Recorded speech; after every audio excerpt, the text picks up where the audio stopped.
اعوذ باللہ من الشیطان اللعین الرجیم بسم اللہ الرحمن الرحیم الحمد للہ وکفا وسلام علی عبادہ الذین اصطفیٰ. درود بھیجیے محمد و آل محمد.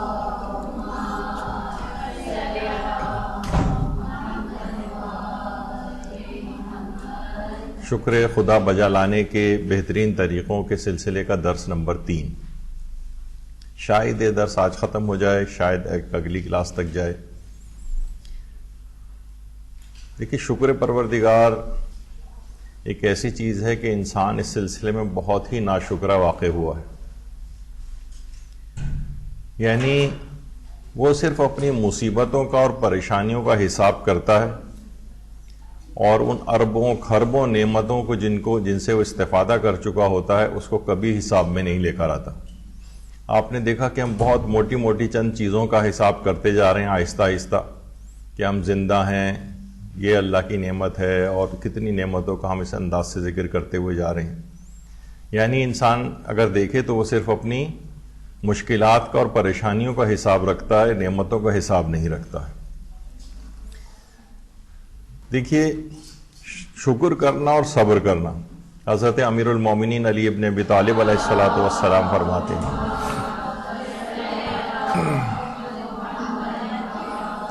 کہ مومن ہمیشہ ذکر کرنے والا، بہت زیادہ سوچنے والا ہوتا ہے. ظاہر دنیا کے متعلق بھی بہت غور و فکر کرتا ہے، آخرت کے متعلق بھی بہت غور و فکر کرتا ہے، اور وہ نعمتوں پر شاکر اور بلاؤں پر صابر ہوتا ہے. نعمتوں پر شاکر اور بلاؤں پر صابر. بہت سے لوگ مزاح کے طور پر یہ بھی اپنی بیگمات سے کہتے ہوئے ملتے ہیں کہ بیگم تم اور میں، ہم دونوں جنتی ہیں، کیونکہ میں تمہیں دیکھ کر صبر کرتا ہوں، تم مجھے دیکھ کر شکر کرتی ہو، اور صابر و شاکر دونوں کے لیے اللہ کی طرف سے جنت کا وعدہ ہے. تو بہرحال شکر کرنا اور صبر کرنا، یہ دو نعمتیں ایسی ہیں کہ ایک مومن کی علامتوں میں سے یہ علامت بتائی گئی ہے. اچھا، صرف اللہ ہی کا شکر ادا نہیں کرنا ہے، بلکہ لوگوں کا بھی شکر ادا کرنا ہوتا ہے. من لم یشکر المخلوق لم یشکر الخالق. جو مخلوق کا شکر ادا نہیں کرتا وہ اپنے خالق کا شکر بھی نہیں ادا کرتا. من لم یشکر الناس لم یشکر اللہ. کچھ حدیثوں میں یہ بھی آیا ہے، جو انسانوں کا شکر ادا نہیں کرتا وہ پروردگار کا بھی شکر ادا نہیں کرتا. یعنی انسان اپنی زندگی میں دیکھتا ہے کہ بہت سے لوگوں کے اس کے اوپر احسانات ہوتے ہیں، لیکن وہ ان کا شکر گزار بہت ہوا تو ہم ایک بہت ہی چھوٹا سا ایک جملہ اس کے لیے کہہ دیتے ہیں. ابھی آگے چل کر اس کی تفصیل میں جاؤں گا کہ کیا کرنا چاہیے. بس اس کو تھینک یو کہہ دیا، بس ایک چھوٹا سا جملہ شکریہ کہہ دیا، اور سمجھ لیا کہ ہم نے اس کا شکریہ ادا کر دیا. تو انسانوں کا بھی شکر ادا کرنا ہوتا ہے. اور امام زین العابدین علیہ الصلوۃ والسلام فرماتے ہیں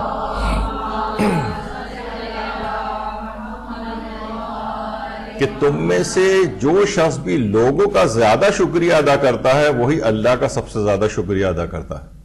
یعنی لوگوں کا بھی زیادہ سے زیادہ ان کو اپریشیٹ کریں، ان کو اس بات کا احساس دلائیں کہ اس نے آپ کی بہت مدد کی ہے، اس کے بار بار شکر گزار ہوں. جو جتنا زیادہ لوگوں کو شکریہ ادا کرے گا، یہ اس بات کا مقدمہ بنے گا کہ وہ اللہ کا بھی زیادہ شکریہ ادا کرنے والا ہوگا. شکریہ نہ ادا کرنے والے کو حضرت امیر نے کہا ہے کہ جو شخص دوسروں کا شکریہ ادا نہ کرے اس کو جانوروں میں شمار کرنا چاہیے. بلکہ جیسے کہ ہم نے پچھلی دفعہ بھی ذکر کیا تھا کہ کتے کو بھی، جانوروں کو بھی اگر کچھ کھانا دیا جاتا ہے تو وہ بھی کچھ نہ کچھ شکر گزاری ان کے اندر نظر آتی ہے. دم ہلانے لگتے ہیں، اس کے پاس آ کر بیٹھتے ہیں اور اپنی وفاداری کا اظہار اس سے کرتے ہیں. اور شکریہ نہ ادا کرنے والا تو گویا جانوروں سے بھی بدتر ہو جاتا ہے. اچھا، آپ سے کسی نے نیکی کی ہے، آپ کو کوئی نعمت کسی نے دی ہے، اس کا شکریہ کیسے ادا کریں؟ ہمارے امام زین العابدین علیہ الصلوۃ والسلام فرماتے ہیں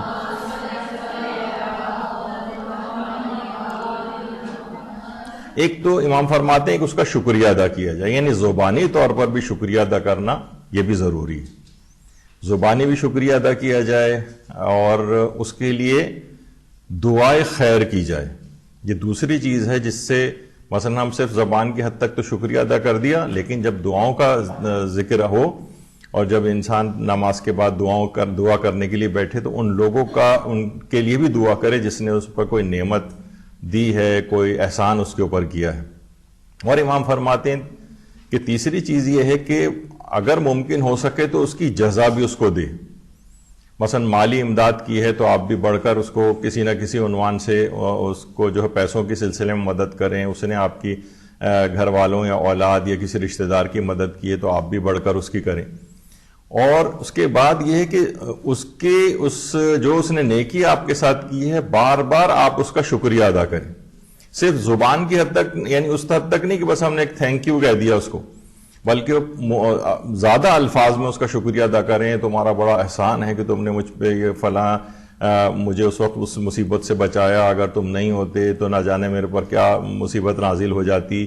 یعنی اس طرح سے کر کے کثرت کے ساتھ، یعنی جب بھی وہ کبھی ملے اس کو ضرور اس بات کا، یعنی اس کو احساس دلائیں کہ تم نے جو مجھ پر فلاں چیز کی تھی، مجھے احسان کیا تھا، تو مجھے کتنا مجھے اس سے ریلیف ملا ہے. زیادہ سے زیادہ الفاظ کا استعمال کریں. پھر امام فرماتے ہیں پانچویں چیز یہ ہے کہ اس کی اچھائیاں، ایک تو یہ ہے کہ پہلی چیز یہ اس سے پہلے والی ہے کہ لوگوں میں بھی آپ اس نیکی کا زیادہ سے زیادہ تذکرہ کریں. یعنی جو اس نے آپ سے نیکی کی، ایک تو خود آپ اس کا شکریہ ادا کریں، اور دوسرا لوگوں میں بھی اس کی نیکی کو مشتہر کریں. دیکھیے فلاں خاتون تھی، انہوں نے اس موقع پہ میری بہت زبردست مدد کی، فلاں موقع پر انہوں نے کتنا میرا ساتھ دیا، وہ نہیں ہوتی تو میرے ساتھ یہ ہو جاتا وہ ہو جاتا. یعنی کثرت کے ساتھ جب بھی لوگوں میں آپ بیٹھیں اس کی نیکیاں اور اچھائیاں پھیلائیں. پھر امام فرماتے ہیں خالی صرف یہی نہیں بلکہ الگ سے اس نیکی کے علاوہ جو اس نے آپ کے ساتھ کی ہے، آپ اس کی دیگر اچھائیوں اور بھلائیوں کا بھی تذکرہ کریں کہ وہ ماشاءاللہ انہوں نے میری مدد کی ہے، عبادت گزار بھی وہ بہت ہیں، یعنی جتنی اور بہت ملنسار ہیں، خوش اخلاق ہیں، ان کی اولاد بھی ماشاءاللہ دیکھیں کتنی اچھی ہے. یہ کوئی بھی ان کی ظاہر ہے کہ جو بھی نیکیاں آپ کو یا بہتر چیزیں ان کی نظر آتی ہیں وہ لوگوں میں بیان کریں. تو آپ نے دیکھا کہ فقط آپ سے نیکی کرنے والوں کا بھی شکریہ صرف فقط ایک لفظ چھوٹا سا تھینک یو نہیں، بلکہ کتنے پہلوؤں کو اپنے اندر لیے ہوئے 5 چیزیں تو کم سے کم امام نے خود یہ چیز بتائیں. تو بہرحال یعنی اس کا زبانی بھی شکریہ ادا کیا جائے، اور اس کے لیے دعائے خیر بھی کی جائے. اس کو کوئی جزا یا انعام یا اس کے طور پہ کوئی چیز اگر ہو تو وہ بھی اس کے لیے کی جائے. اس کی اس نیکی جو آپ کے ساتھ کی ہے زیادہ سے زیادہ لوگوں میں اس کا بتایا جائے، اور اس کی دیگر نیکیوں اور بھلائیاں جو ہیں وہ لوگوں کے اندر عام کی جائیں. اس سے ایسوسیٹڈ افراد کی نیکیاں لوگوں میں عام کی جائیں، بار بار ان کا تذکرہ کیا جائے. تو پھر یہ اس نعمت عطا کرنے والے، آپ کو پریشانی سے نجات دلانے والے کا شکریہ بنے گا. تو یہ اس میں ایک طریقہ کار ہے جو چوتھے امام نے بتایا، یعنی دوسروں کا آپ پر کیے گئے احسانات کا تذکرہ یہ زیادہ سے زیادہ کرنا ہے. اور ابھی آپ نے سنا کہ جو زیادہ نہیں کرے گا تو گویا وہ اللہ کا بھی زیادہ شکریہ ادا کرنے والا نہیں بنے گا. ہمارے استاد محترم علامہ صادق حسن صاحب قبلہ، یعنی واقعتاً ہم ان کا اکثر و بیشتر ذکر کرتے ہیں، اور یہ ان کی اس شکر گزاری کے احسان کے طور پر ہے کہ انہوں نے کتنی کثیر تعداد میں ایک تبلیغاتی ایک زندگی گزاری ہے. کتنے اپنے جو ہے وہ ایسے یہاں کتنے اس وقت علماء ہیں جو بڑے بڑے اس وقت ماشاءاللہ کام کر رہے ہیں مختلف جگہوں کے اوپر. وہ سب مولانا کے شاگرد ہیں اور ان سے علم حاصل کیا ہے انہوں نے. تو بہرحال اسی لحاظ سے یہاں پہ بھی مولانا محترم جو ہمارا جو مدرسہ تھا پرانا والا، وہاں پر بھی ایک زمانے میں تشریف لائے تھے. اس کے بعد سے ہم لوگ پوری کوشش میں ہیں کہ وہ ایک سعادت ہم کو دوبارہ یہ نصیب ہو. تو کیونکہ بیرون ملک تشریف لے گئے ہیں تو بہت کم ان کا یہاں پر آنا ہوتا ہے. تو بہرحال یہ ان کی شکر گزاری کا ایک احساس ہے کہ ہم ان کا بار بار تمام ان کی خدمات کا جو ہے وہ تذکرہ کرتے ہیں.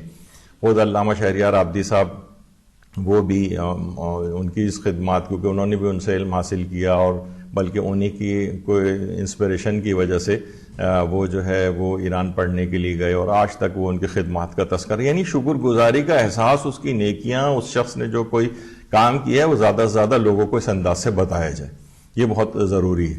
اسی لحاظ سے خود مولانا محترم تقریباً 45 سے 50 تو حج یعنی نہ صرف خود کیے ہیں بلکہ دیگر لوگوں کو بھی انہوں نے پورے کئی کاروانوں کو ایک دفعہ میں، یعنی ہم نے ان کو اتنی محنتیں کرتے دیکھا ہے کہ ہم خود پریشان ہوتے تھے کہ کیسے ممکن ہے 5 6 بسیں ہیں جن کو زیارات کے لیے لے کے جا رہے ہیں. اس زمانے میں اتنے اچھے یہ سسٹم بھی نہیں ہوتے تھے، ساؤنڈ سسٹم مولانا محترم ایک بس میں جا کے بیان کرتے تھے، پھر اتر کے دوسری بس میں وہی بیان کرتے تھے، پھر اتر کے تیسری بس میں وہ بیان کرتے تھے. اتنی محنتیں، حج یعنی لاکھوں لوگوں کو حج صحیح کرایا ابھی تک، یعنی خرابی صحت کے باوجود ہر سال حج کے اوپر جانا، یعنی واقعتاً ایک یعنی ان کی جو خدمات ہیں اس کو، یعنی ان کی اس شکر گزاری جو انہوں نے ہمارے ساتھ کی ہے اور اس قوم اور ملت کے ساتھ کی ہے، کتنی خدمات ہیں. آج لوگوں کے جو حج ٹھیک ہو رہے ہیں، اور آج کثیر تعداد میں علماء جو کاروان لے کر جا رہے ہیں، ان کی بہت بڑی تعداد مولانا ہی کی ٹرینڈ یافتہ ہے، یعنی ان کی تربیت یافتہ ہے. تو بہرحال یہ کہ یہ ان کی خصوصیت ہے بہت بڑی، اس کا ہمیں جو ہے وہ ادراک اور وہ ہونا چاہیے. جسی طریقے سے یعنی ہم جن سے حقیقتاً ہمیں انسپریشن لینی چاہیے وہ پیغمبر اکرم صلی اللہ علیہ وآلہ وسلم.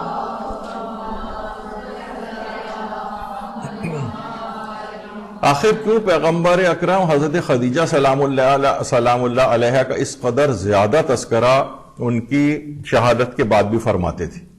کس قدر زیادہ تذکرہ فرماتے تھے؟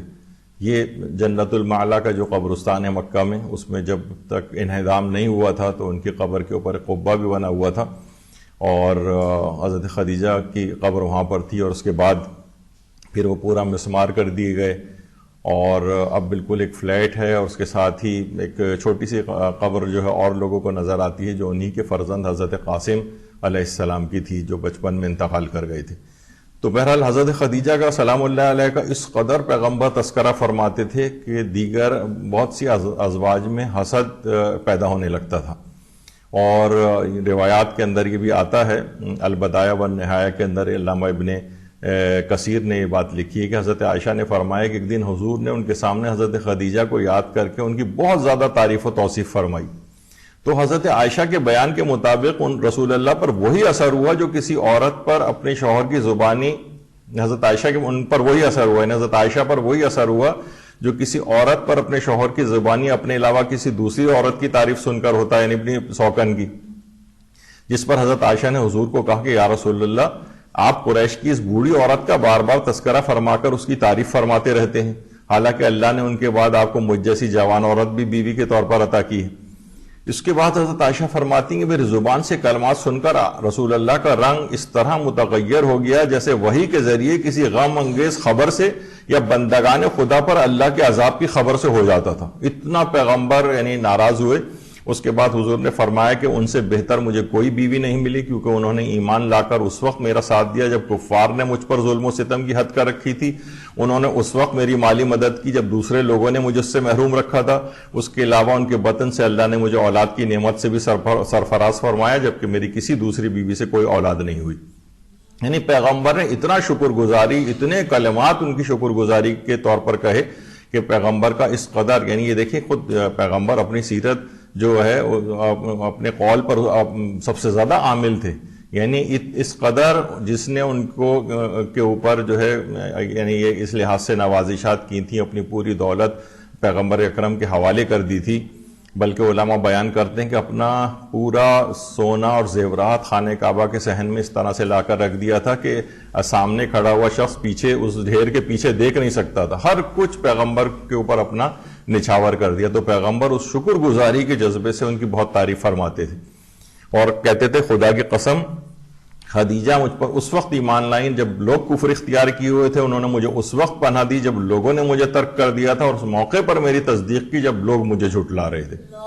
اللہم صلی علی محمد وآل محمد. یعنی وہی والی بات یاد رکھیے کہ جس نے آپ پر احسان کیا ہو اس کا اس حد تک بار بار تذکرہ کریں، اس کے احسانات کا تذکرہ کریں، اس کے نیکی اور بھلائیاں لوگوں کو بتائیں. اور حضرت عائشہ فرماتی ہیں کہ جب بھی رسول اللہ دمبا ذبح فرماتے تھے تو اس گوشت میں سے حضرت خدیجہ کے چاہنے والیوں کو بھی بھیجا جا سکے. یعنی اس قدر اس میں وہ کرتے تھے کہ حضرت خدیجہ کی سہیلیوں کو بھی وہ دمبے کا گوشت بھجواتے تھے. ایک روز آپ سے میں نے اس کی وجہ پوچھی تو رسول اللہ نے فرمایا میں خدیجہ کے چاہنے والوں کو دوست رکھتا ہوں. تو بہرحال یہ یعنی صرف یہیں کی اسی حد تک نہیں بلکہ حضرت خدیجہ کی سہیلیوں تک کو ان کی وفات کے بعد مسلسل جب بھی دمبا یا کوئی ذبح کرواتے اس میں سے گوشت ہدیے کے طور پر بھجواتے تھے. اور صرف اتنا زیادہ اسلام کے اوپر احسان ہے حضرت خدیجہ کا کہ حضرت جبریل نے ایک دن رسول اللہ کی خدمت میں حاضر ہو کر حضرت خدیجہ کی طرف اشارہ کرتے فرمایا کہ یہ خدیجہ ہیں، ان کے ساتھ اور کھانا پینا ہمیشہ آپ کے ساتھ رہے گا، کیونکہ اللہ نے انہیں سلام بھیجا ہے اور میں بھی انہیں سلام کہتا ہوں۔ اللہم صلی علی محمد وعلی محمد۔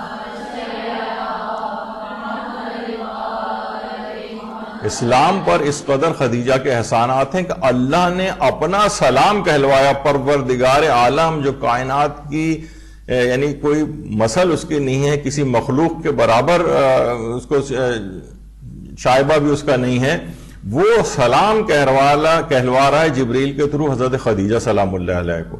یہ خود ان کی قدردانی ہے اللہ کی طرف سے، وہ جو انہوں نے اپنا پورا مال اسلام کی راہ میں اس انداز سے خرچ کیا، اور کس قدر قسمہ پرسی کی زندگی، ملکۃ العرب کہلاتی تھیں، اور اس کے باوجود صرف یعنی پورا مال دینے کے بعد انتہائی غربت کے ساتھ پیغمبر اکرم کے ساتھ پھر انہوں نے گزاری اور اسلام پہ سب کچھ قربان کر دیا کہ اللہ کا سلام ان کے پاس آیا۔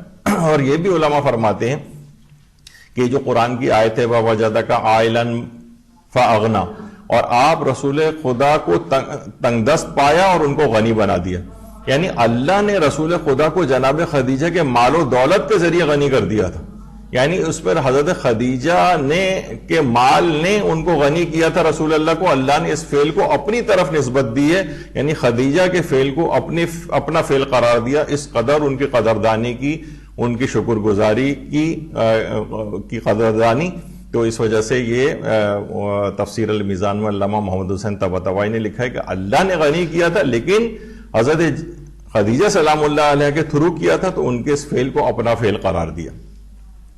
تو یہ سب چیزیں کیا ہیں، نشاندہی کرتی ہیں کہ ہمیں اس طرح سے بخیل بن کر نہیں رہنا چاہیے شکر گزاری میں، کہ ایک چھوٹا سا بس ایک تھینک یو کہہ دیا جائے، بس ہلکی سی آواز میں شکریہ کہہ دیا جائے، نہیں، یہ سب چیزیں اس کے اندر شامل ہیں کہ اس انداز سے تمام حقوق اس کے ادا کیے جانے چاہیے۔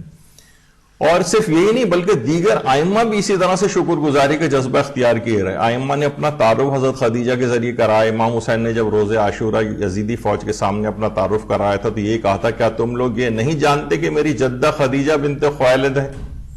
امام سجاد نے یزید کے دربار میں حاضرین کے سامنے اپنا تعارف کرایا تھا کہ میں خدیجۃ الکبریٰ کا بیٹا ہوں۔ دعائے ندبہ میں امام زمانہ جو سے منصوبہ اس میں ہم پڑھتے ہیں جناب خدیجہ عظمت والی بی بی کے بیٹے کہاں ہیں؟ تو یہ سب کیا ہے؟ ائمہ کا اپنا تعارف حضرت خدیجہ کے لحاظ، یہ قدردانی اور ان کی نعمت جو انہوں نے تمام اپنے ایثار و قربانی کی تھی، اس کی شکر گزاری کا اظہار یہ تھا کہ سب ائمہ بھی ان کا اس انداز سے ذکر خیر کرتے رہے۔ تو بہرحال یہ اس میں تعلیمات ہیں ہمارے لیے، ہم بھی اپنی سیرت کے اندر، اپنے کردار کے اندر اس طرح کی تبدیلی لے کر آئیں، اور صرف بہت مختصر سے شکریہ کی حد تک محدود نہ رکھیں اپنے آپ کو۔ اسی طریقے سے حضرت ابو طالب، اللہم صلی علی محمد وعلی محمد، حضرت ابو طالب کے متعلق بھی کہا جاتا ہے محسنان اسلام میں سے، کہ جس سال ان دونوں کی وفات ہوئی تھی عظیم شخصیتوں کی، پیغمبر نے فرمایا تھا ان دنوں میں اس امت پر دو مصیبتیں اکٹھی ہوئی ہیں، نہیں معلوم مجھے ان مصیبتوں میں کس پر زیادہ صدمہ پہنچا ہے، خدیجہ سے دوری پر یا ابو طالب کی جدائی پر۔ یعنی یہ بھی پیغمبر دونوں کے لیے اس انداز سے کہتے تھے۔ اچھا، اب یہ بھی ہے کیونکہ اب تقریباً ایک جیسی وہاں پہ قبریں ہو گئی ہیں تو بہت مشکل سے ذرا ڈیفرینشیٹ جو ہے وہ کر پاتے ہیں۔ تو بہرحال حضرت ابو طالب کی اس لحاظ سے قبر جو ہے، عورتیں تو خیر وہاں جنت المعلا میں نہیں جا سکتی ہیں، مرد حضرات کافی حد تک کچھ قریب جا پاتے ہیں ان کی قبر کے، تھوڑا سا ذرا سے دور ہوتی ہے لیکن بہرحال پھر بھی، اور سال میں صرف عید بقرعید کے روز صرف قبرستان جنت المعلا کھلتا ہے جس میں ان قبروں کے کافی قریب تک بھی جانے دیا جاتا ہے، وہ بھی سال میں 1 یا 2 دفعہ ایسا ہوتا ہے۔ اچھا، کتنے ہی افراد ایسے ہیں، دیکھیے حضرت ابو طالب کی شکر گزاری کیا ہے، بس یہ کہ ان کی وفات یا شہادت جب آ جائے یا ولادت کبھی آ جائے تو ہم ایک آدھ صرف پوسٹ کر دیں، ایک آدھ کچھ جملے کہہ دیے جائیں۔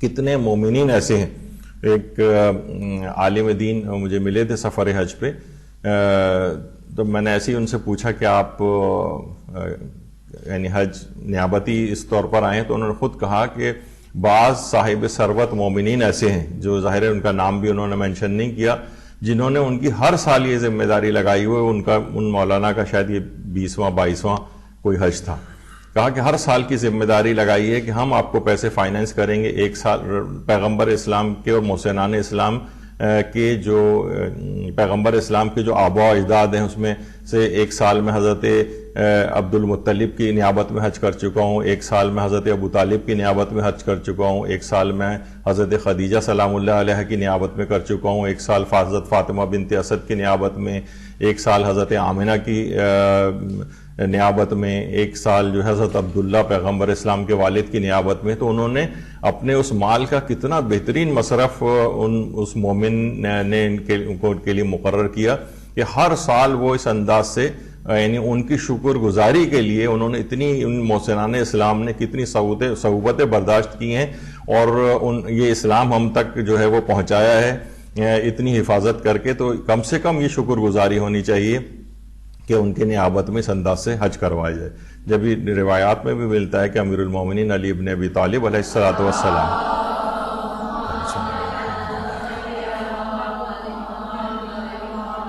ہر سال اپنے والد کی، جبکہ حضرت ابو طالب حیات تھے اس وقت بھی ان کے نیابت میں مستحبی حج بجا لاتے تھے، کیونکہ مستحبی حج نیابت میں بجا لایا جا سکتا ہے کسی شخص کی زندگی میں بھی. تو بہرحال یہ ان کی نیابت میں، یعنی امیر المومنین علیہ السلام جیسی شخصیت بھی اپنے والد کے نیابت میں مستحبی حج کو انجام جو ہے دیتے تھے یا دلواتے تھے. تو بہرحال یہ بڑی خصوصیات ہیں ہمیں اس کا، بلکہ ہمیں یاد پڑتا ہے کہ جب مولانا صادق حسن صاحب قبلہ بہت شروع میں جب لے کر جاتے تھے، اور اس کے بعد بھی وہ سلسلہ ان کے اسی طرح سے جاری ہے، پوری ایک لسٹ دی جاتی تھی. اس زمانے میں ذرا طواف کرنے نسبتاً آسان بھی ہوتے تھے. جیسے میں نے ایک دفعہ پہلے بھی بتایا تھا کہ ہمارے مولانا غلام علی وزیری صاحب قبلہ جب حج کے لیے ابتدائی دنوں میں جایا کرتے تھے، تو اس زمانے میں اب سوچئے کہ اس سفر حج کے دوران اب ہم اگر 8-10 طواف بھی مستحبی، یعنی ایک طواف 7 شوط کے برابر ہوتا ہے، یعنی 7 اس میں چکر لگانے ہوتے ہیں، تو اس پورے سفر حج میں 10-12 بھی اگر انسان لگا لے تو آج کل کے دور میں بڑی بات ہے. مولانا سال کے دنوں کے برابر 360 طواف کیا کرتے تھے. 360، یعنی یہ صرف سوچ کے انسان رہ جاتا ہے اس کے لیے کس قدر محنت، اور اس میں بھی خاص ہے کہ فجر کی نماز کے بعد اتنے طواف کرنا مستحب ہے، اور ظہر سے پہلے اتنے، اور ظہر کے بعد اتنے، اور مغرب سے پہلے اتنے، اور مغرب کے بعد، اور رات میں اتنے، اور دن میں اتنے، یعنی ملا کے 360 طواف مولانا نے کیے تھے. تو اس میں پھر یہ کہ جتنے بھی طواف وہاں پہ کیے جائیں یہ محسنان اسلام کی نیابت میں کیے جائیں، اور ان کی ان محسنان اسلام کی خود ایک بہت بڑی سی لسٹ دی جاتی تھی کہ آپ ٹک کر دے جائیں کہ آپ نے ان سب لوگوں کی نیابت میں طواف کر لی. یہ ایک شکر گزاری کا ایک طریقہ کار ہے جو انہوں نے جو اسلام کو اتنا اس قدر فیض پہنچایا کہ اس اسلام کے اوپر آج ہم کچھ عامل نظر آ رہے ہیں ان شخصیات کی وجہ سے. تو اس طرح سے آپ بھی کوشش کریں کہ روزانہ کی بنیاد پر جو ہے وہ سورہ فاتحہ کم سے کم، یا جو نیک اعمال ہیں ان شخصیات کو جو محسنان اسلام ہیں ان کو ہدیہ کریں، تاکہ یہ چیزیں آگے بھی بڑھیں. صرف یہی نہیں کہ کسی نے ہمیں تھوڑی سی مدد کر دی وہ اس کا ہم نے شکریہ ادا کر دیا، یہ اسلام کی نعمت ہم تک پہنچانے والے افراد ہیں، ان کے لیے تو کس قدر شکر گزاری ہونی چاہیے. تو بہرحال یہ اس انداز سے کیا جانا چاہیے. یہی وجہ ہے کہ روایات میں بھی یہ بات آئی ہے کہ داؤد رقی فرماتے ہیں امام جعفر صادق کی روایت کے مطابق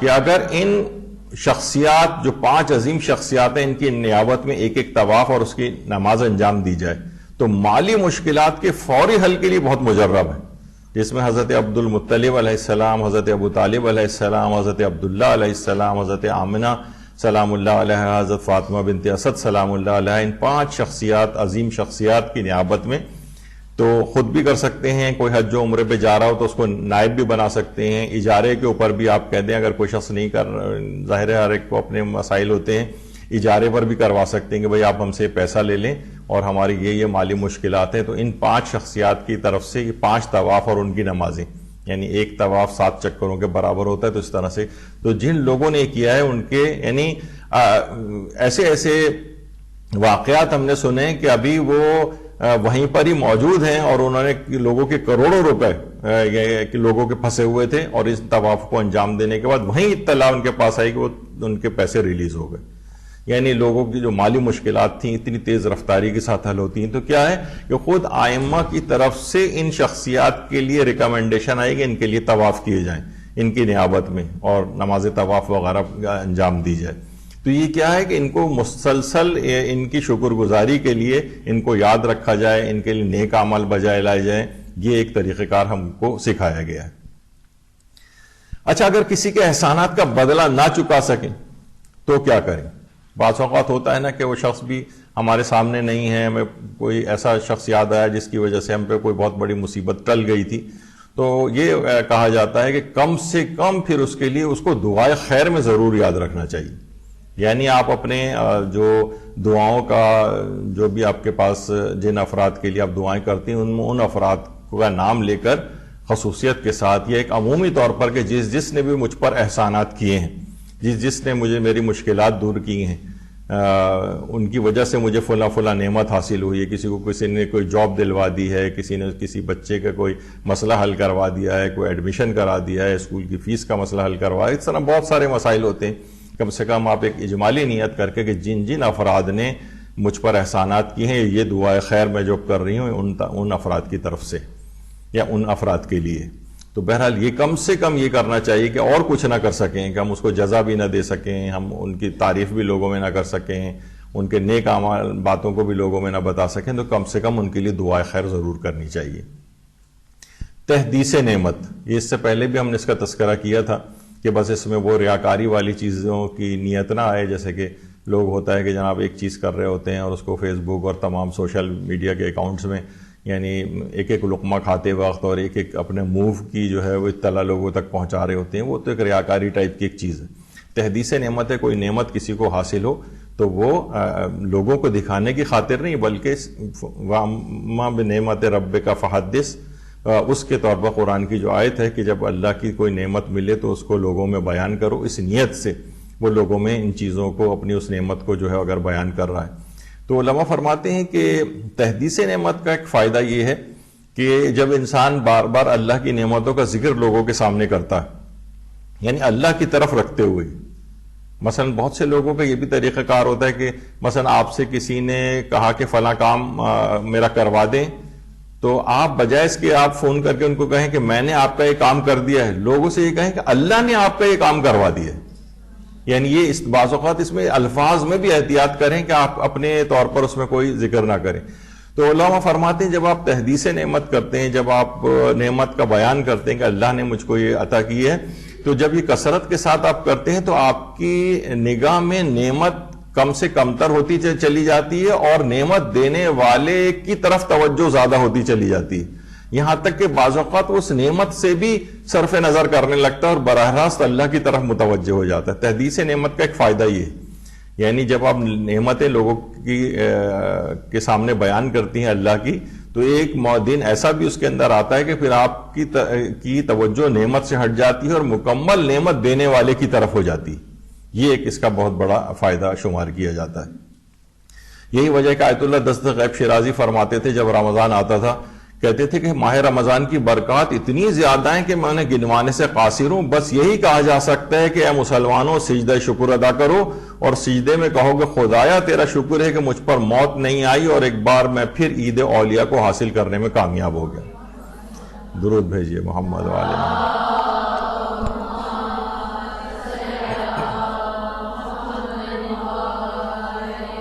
یعنی واقعتاً یہ ماہ رمضان کی نعمت جو ہر سال ہم کو حاصل ہوتی ہے، ہم لوگ یہاں پر کیا ہوتا ہے کہ یعنی دھڑکتے ہوئے دل کے ساتھ ارے اب تو صرف ایک ہی مہینہ رہ گیا، ارے رمضان آنے والا ہے، ایسی دہشت رمضان کی ہو جاتی ہے معاذ اللہ. جبکہ ائمہ کی سیرت میں یہ بات ملتی ہے کہ جیسے جیسے رمضان قریب آتے تھے ان کی خوشی میں اضافہ ہوتا تھا، اور جیسے جیسے دن کم ہوتے چلے جاتے تھے رمضان کے، اب مثلا 15 دن گزر گئے، رمضان کے 20 دن گزر گئے، اتنے ہی غم اندوہ کی کیفیت ائمہ کے اوپر طاری ہوتی تھی کہ یہ عید اولیاء جو ہے اب ان سے دور ہوتی چلی جا رہی ہے اور یہ کم سے کم تر اس کے دن ہوتے چلے جا رہے ہیں. تو یعنی فرماتے تھے اس قدر زیادہ ہیں کہ سوائے سجدے میں بس چلے جاؤ کہ پروردگار تیرا شکر ہے کہ مجھ پر موت نہیں آئی اور میں اس سال پھر اس عید اولیاء کو حاصل کرنے میں کامیاب ہو گیا. ورنہ کتنے ہی افراد ایسے تھے جو اس رمضان سے پہلے اس دنیا سے رخصت ہو گئے. تو اس نعمت کی شکر گزاری میں جیسے ہی آپ ماہ رمضان کا چاند دیکھیں، ایک سجدہ شکر ادا کریں گے، پروردگار تیرا لاکھ لاکھ شکر ہے کہ میں اس ماہ مبارک رمضان کو میں نے پا لیا ہے۔ تو بہرحال یہ اس انداز سے ہے۔ اور اسی طریقے سے لوگ جب زیارت قبر امام حسین علیہ السلام کے لیے جاتے ہیں تو وہاں پر بھی اللہم صلی علی محمد وعلی محمد کی روایات میں یہ بات آئی ہے کہ اللہ سب سے زیادہ فضیلت والا عمل اس میں یہ ہوتا ہے کہ انسان اللہ کے لیے سب سے زیادہ اسی وقت قریب ہوتا ہے جب وہ روتے ہوئے سجدہ کرتا ہے، یعنی پروردگار تیرا لاکھ لاکھ شکر ہے کہ میں اس عظیم سعادت کو حاصل کرنے میں کامیاب ہو گیا اور کربلا پہنچ گیا امام حسین کی زیارت کے لیے۔ یعنی ایک قرب پروردگار کی ایک منزل ہے کہ انسان شکر گزاری کے احساس میں بس سجدے کے اندر چلا جائے، سجدہ شکر جو ہے وہ انجام دے۔ دیکھیے سجدہ شکر یعنی واقعتاً ایک ایسی چیز ہے کہ انسان کو چاہیے کہ کثرت کے ساتھ روزانہ اللہ کی نعمتوں کو یاد کر کے سجدہ شکر انجام دے اور بار بار شکر کے سجدے کرے، بار بار۔ اور ایک ہمارے ہاں کیا ہوتا ہے عام طور پر کہ وہ جائے نماز ہوتی ہے، بس نمازوں کے اوقات میں اسے الماری پہ سے اتار کے کہیں نیچے بچھایا جاتا ہے، پھر فوراً لپیٹ کے اسے رکھ دیا جاتا ہے۔ نہیں، ایک جائے نماز ایسی ہو جس کے اوپر سجدگاہ بھی ہو، ہر وقت وہ بچھی رہے کہ جب کبھی آتے جاتے اللہ کی کوئی نعمت آئے بس ایک بے اختیار ایک سجدہ شکر جا کر اس پر کریں، اور آپ کو کوئی ایکسٹرا ایفرٹ نہیں کرنی کی جس میں آپ کو سستی آئے کہ کون جا نماز کو اتارے گا پھر اسے کھولے گا پھر سجدہ شکر کرے گا۔ نہیں، آتے جاتے ہر وقت ایک مصلی کھولا رہنا چاہیے، کھلا رہنا چاہیے تاکہ بار بار وہاں جا کر ایک سجدہ شکر جو ہے وہ انجام دیا جا سکے۔ اور اس انداز سے یعنی اس سے فائدہ یہ ہوگا کہ انسان کبھی بھی وہاں بیٹھ جائے، دعا قرآن بھی وہاں پر موجود ہو، ورنہ عام طور پہ ہوتا ہے کہ وہی پھر ہے کہ قرآن کو اتارا جائے اور الگ سے سامنے ایک جگہ مخصوص ہونی چاہیے کہ اس جگہ مخصوص کر لیں اور وہاں پر بیٹھ کر تلاوت قرآن یا جو اور اپنی دعائیں اذکار والی چیزیں انسان سکون کے ساتھ وہاں بیٹھ کر اللہ کے ساتھ راز و نیاز کر سکے۔ اچھا، نمازوں کے علاوہ بھی سجدہ شکر، ہمارے یہاں صرف نمازوں کے بعد ایک سجدہ شکر ہوتا ہے۔ چھٹے امام جعفر صادق علیہ السلام فرماتے ہیں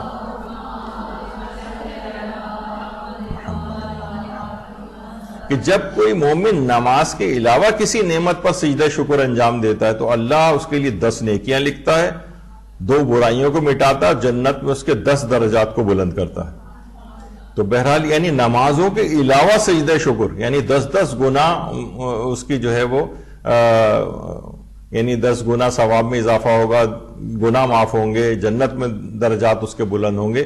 تو نمازوں کے علاوہ بھی سجدہ شکر کی بہت تعلیم جو ہے وہ دی گئی، اور یہی وجہ ہے کہ ہمارے امام زمانہ علیہ الصلوۃ والسلام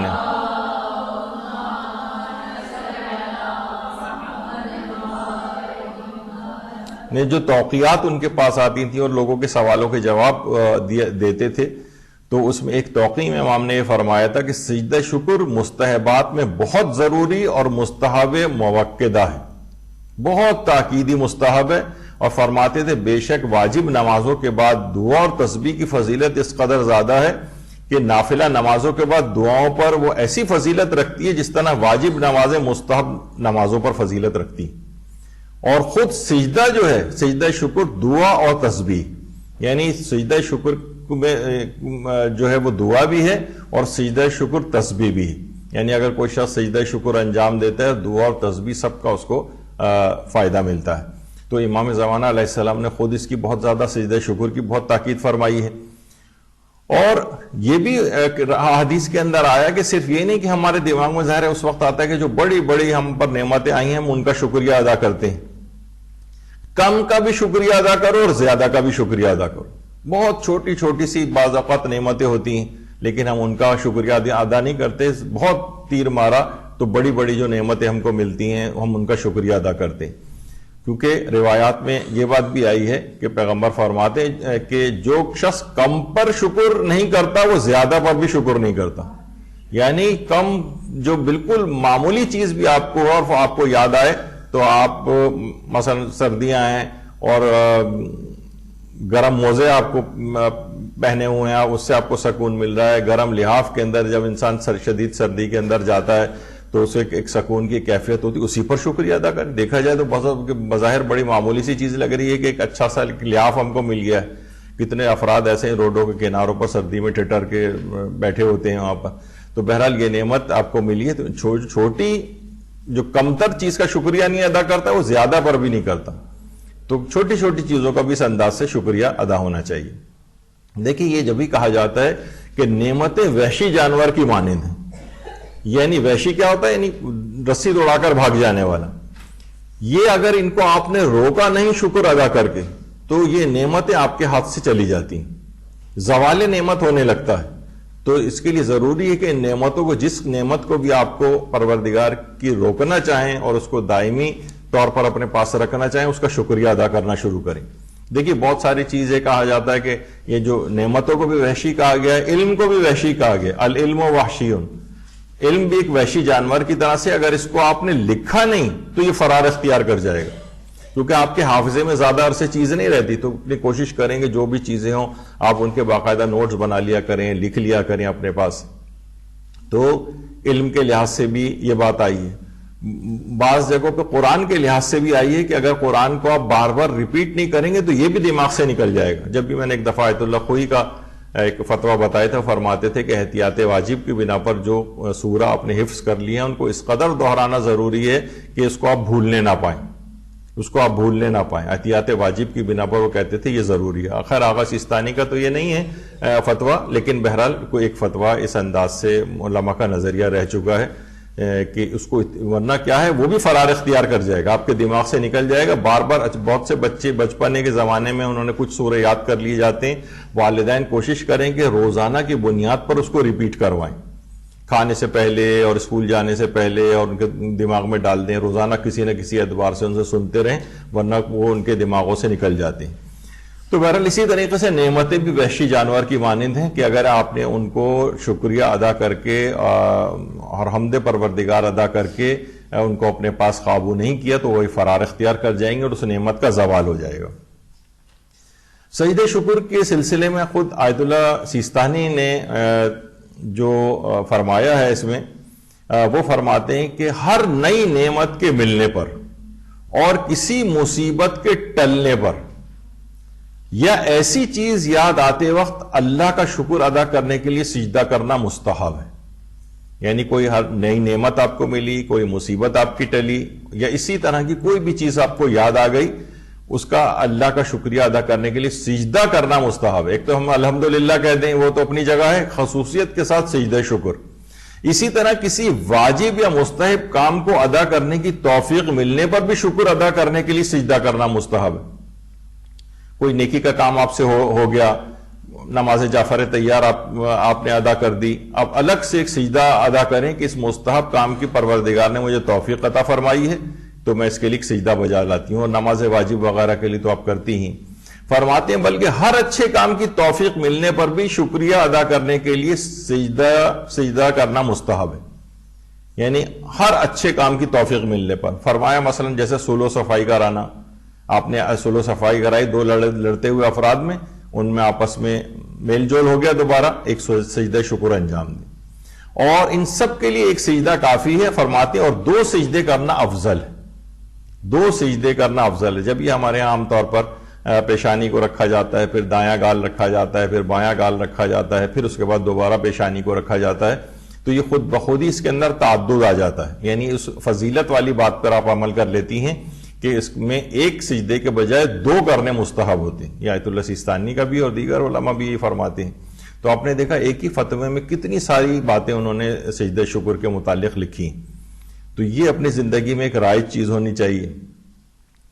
اور شکر کے طولانی سجدے بھی، ایک تو ہے کہ ہم نے سجدہ پیشانی ٹکائی اور اٹھا لی، چاہے کوئی ذکر نہ بھی پڑھا، الحمدللہ یا شکرن للہ نہ بھی کہا، تب بھی وہ صرف پیشانی سجدے کی نیت سے رکھنا یہ بھی کافی ہو جاتا ہے۔ لیکن شکر کے اس سجدے کو طول دیا جائے، بعض روایات میں 7ویں امام کے متعلق ملتا ہے، امام موسیٰ کاظم علیہ السلام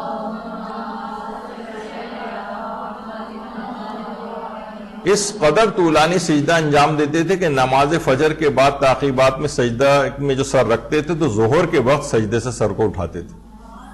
تو ائمہ کے اتنے طویل سجدے، سید سجاد کے طویل ترین سجدے، تو شکر کے سجدوں کو طولانی کرنا بھی مستحب ہے۔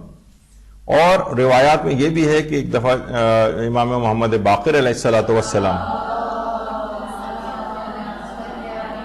میں مختصر اب اس کو پڑھ رہا ہوں کہ امام مدینے کی راہ میں امام سجدے کی حالت میں چلے گئے. سجدہ مکمل ہونے کے بعد جب سر اٹھایا تو امام نے پھر فرمایا کہ خدا نے مجھے ایک نعمت عطا کی تھی اور وہ مجھے یاد آ گئی تو میں نے برا محسوس کیا کہ اس کا شکر ادا کیے بغیر میں یہاں سے گزر جاؤں. تو امام اس طرح سے سجدے کے اندر جو ہے وہ جاتے تھے. اچھا، اب سجدہ شکر کے کچھ آداب بھی ہیں. دیکھیے ویسے تو سجدہ شکر کے لحاظ سے سجدہ شکر کے لیے شرائط کی کوئی شرط نہیں، یعنی سجدہ شکر جو ہے وہ بغیر وضو کے بھی کیا جا سکتا ہے، سجدہ شکر بغیر غسل کے بھی کیا جا سکتا ہے، سجدہ شکر حیض و نفاس و جنابت کی حالت میں بھی کیا جا سکتا ہے. سجدہ شکر کے لیے حجاب کا ہونا بھی لازم نہیں ہے، جس طریقے سے نماز میں کہ سجدے میں لازم ہوتا ہے، اور قبلہ رخ ہونے کی بھی شرط نہیں ہے. یعنی ہر طرح سے آپ کو اس میں آزادی ہے، اس میں کوئی شرط و شروط نہیں. کوئی ذکر پڑھنا بھی لازم نہیں ہے، جس طریقے سے نماز میں ایک ذکر پڑھنا لازم ہوتا ہے. سجدہ شکر کے لیے ایسی کوئی شرائط نہیں. تو اس کے آداب میں سے ایک یہ بھی ہے کہ سجدہ شکر کو باوضو ہو کر کیا جائے. یعنی آداب میں سے، ضروری تو نہیں ہے. امام جعفر صادق علیہ الصلوۃ والسلام فرماتے ہیں